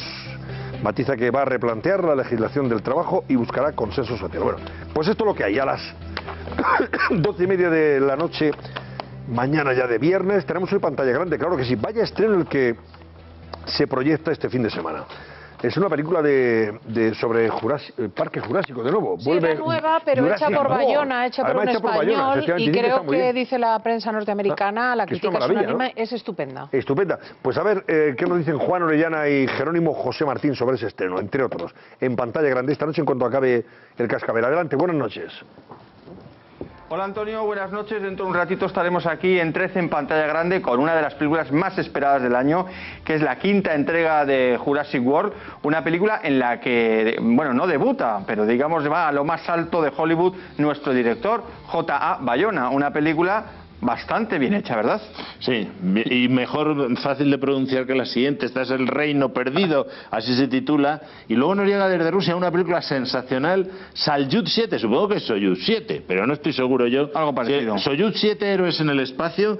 Y luego otra grandísima película surcoreana, es otro drama histórico también, las dos son históricas, que se titula Los Héroes de Gwangju, pero lleva antes a Taxi Driver. Si no me equivoco, Los Héroes de Gwangju, que es un hecho muy duro que sucedió en Corea del Sur y está muy bien hecha. Las dos pelis son magníficas. Las dos son muy buenas y también hablaremos de otras muchas películas y del cine de 13. Hablaremos de la película Arabesco de Stanley Donen, que se echará precisamente este viernes en el programa Cineclub. Y luego tendremos a Pedro Delgado Cavilla, que ha hecho la segunda parte de un libro sobre lo insólito y lo paranormal en el cine. El primero se llamó Vamos a morir todos y este se llama Vamos a morir todos otra vez. Divertidísimo el libro. Bueno, pues esto y más cosas en un ratito aquí en 13 en pantalla grande, después del Cascabel. No se lo pierdan. Muy bien. Gracias, Juan. Jerónimo, hoy no, vamos, esta es de las que no me voy a perder. La de la película de Bayona. La de J. Bayona, sí. La de J. Bayona. Jurassic World, ¿cómo se llama? ¿Cómo se llama? Se llama Jurassic World, etc. Viene por aquí algún reportaje he visto en alguno de los periódicos. Creo que sí, ABC, sí. Mira, dice Jurassic World, el reino caído. Bayona enseña el diente en Hollywood. Dice que el director y su séquito español impresionan a Steven Spielberg. O sea que ya ha dejado la huella allí. Ya la había dejado, ¿no? Lo Imposible es una gran película. Sí, está muy bien hecha, es magnífica. Pero vamos, ahora ya con esta se va a consagrar definitivamente. Así que enhorabuena a Bayona. ¿Cómo ha cerrado el barómetro, Laura Gómez? Bueno, pues parece que, que esa sensación que hay en la sociedad con el gobierno de Sánchez no la comparten nuestros telespectadores, porque les gusta el nuevo gobierno de Sánchez. Pues a un 74,7% de nuestros espectadores no le gusta, frente a un 25,3%. que opina lo contrario, que dice que sí. Bueno, pues eso es lo que han dicho nuestros espectadores. Y así queda acreditado con ese resultado. Hemos perdido. Hemos perdido todos. Sí, estamos distantes de la audiencia, efectivamente. Sí, bueno, vamos a ver, Cristina López del Listín, hasta el fin de semana, sábado y domingo, sí, que tendremos las novedades de esta actualidad trepidante. ¿No tienes nada por ahí especial que ofrecer? Bueno, que es adelantar? que, si te digo la verdad, antes podías decir incluso cosas. Ahora el viernes te puede matar. No, es que te pisan, te matan la no, pero es que no hay... Pero mañana todos los secretarios de Estado, mañana es otra vez una feria. No, lo que me refiero es que aquí todos los días ocurre algo trepidante. Tremendo, vamos. Por eso.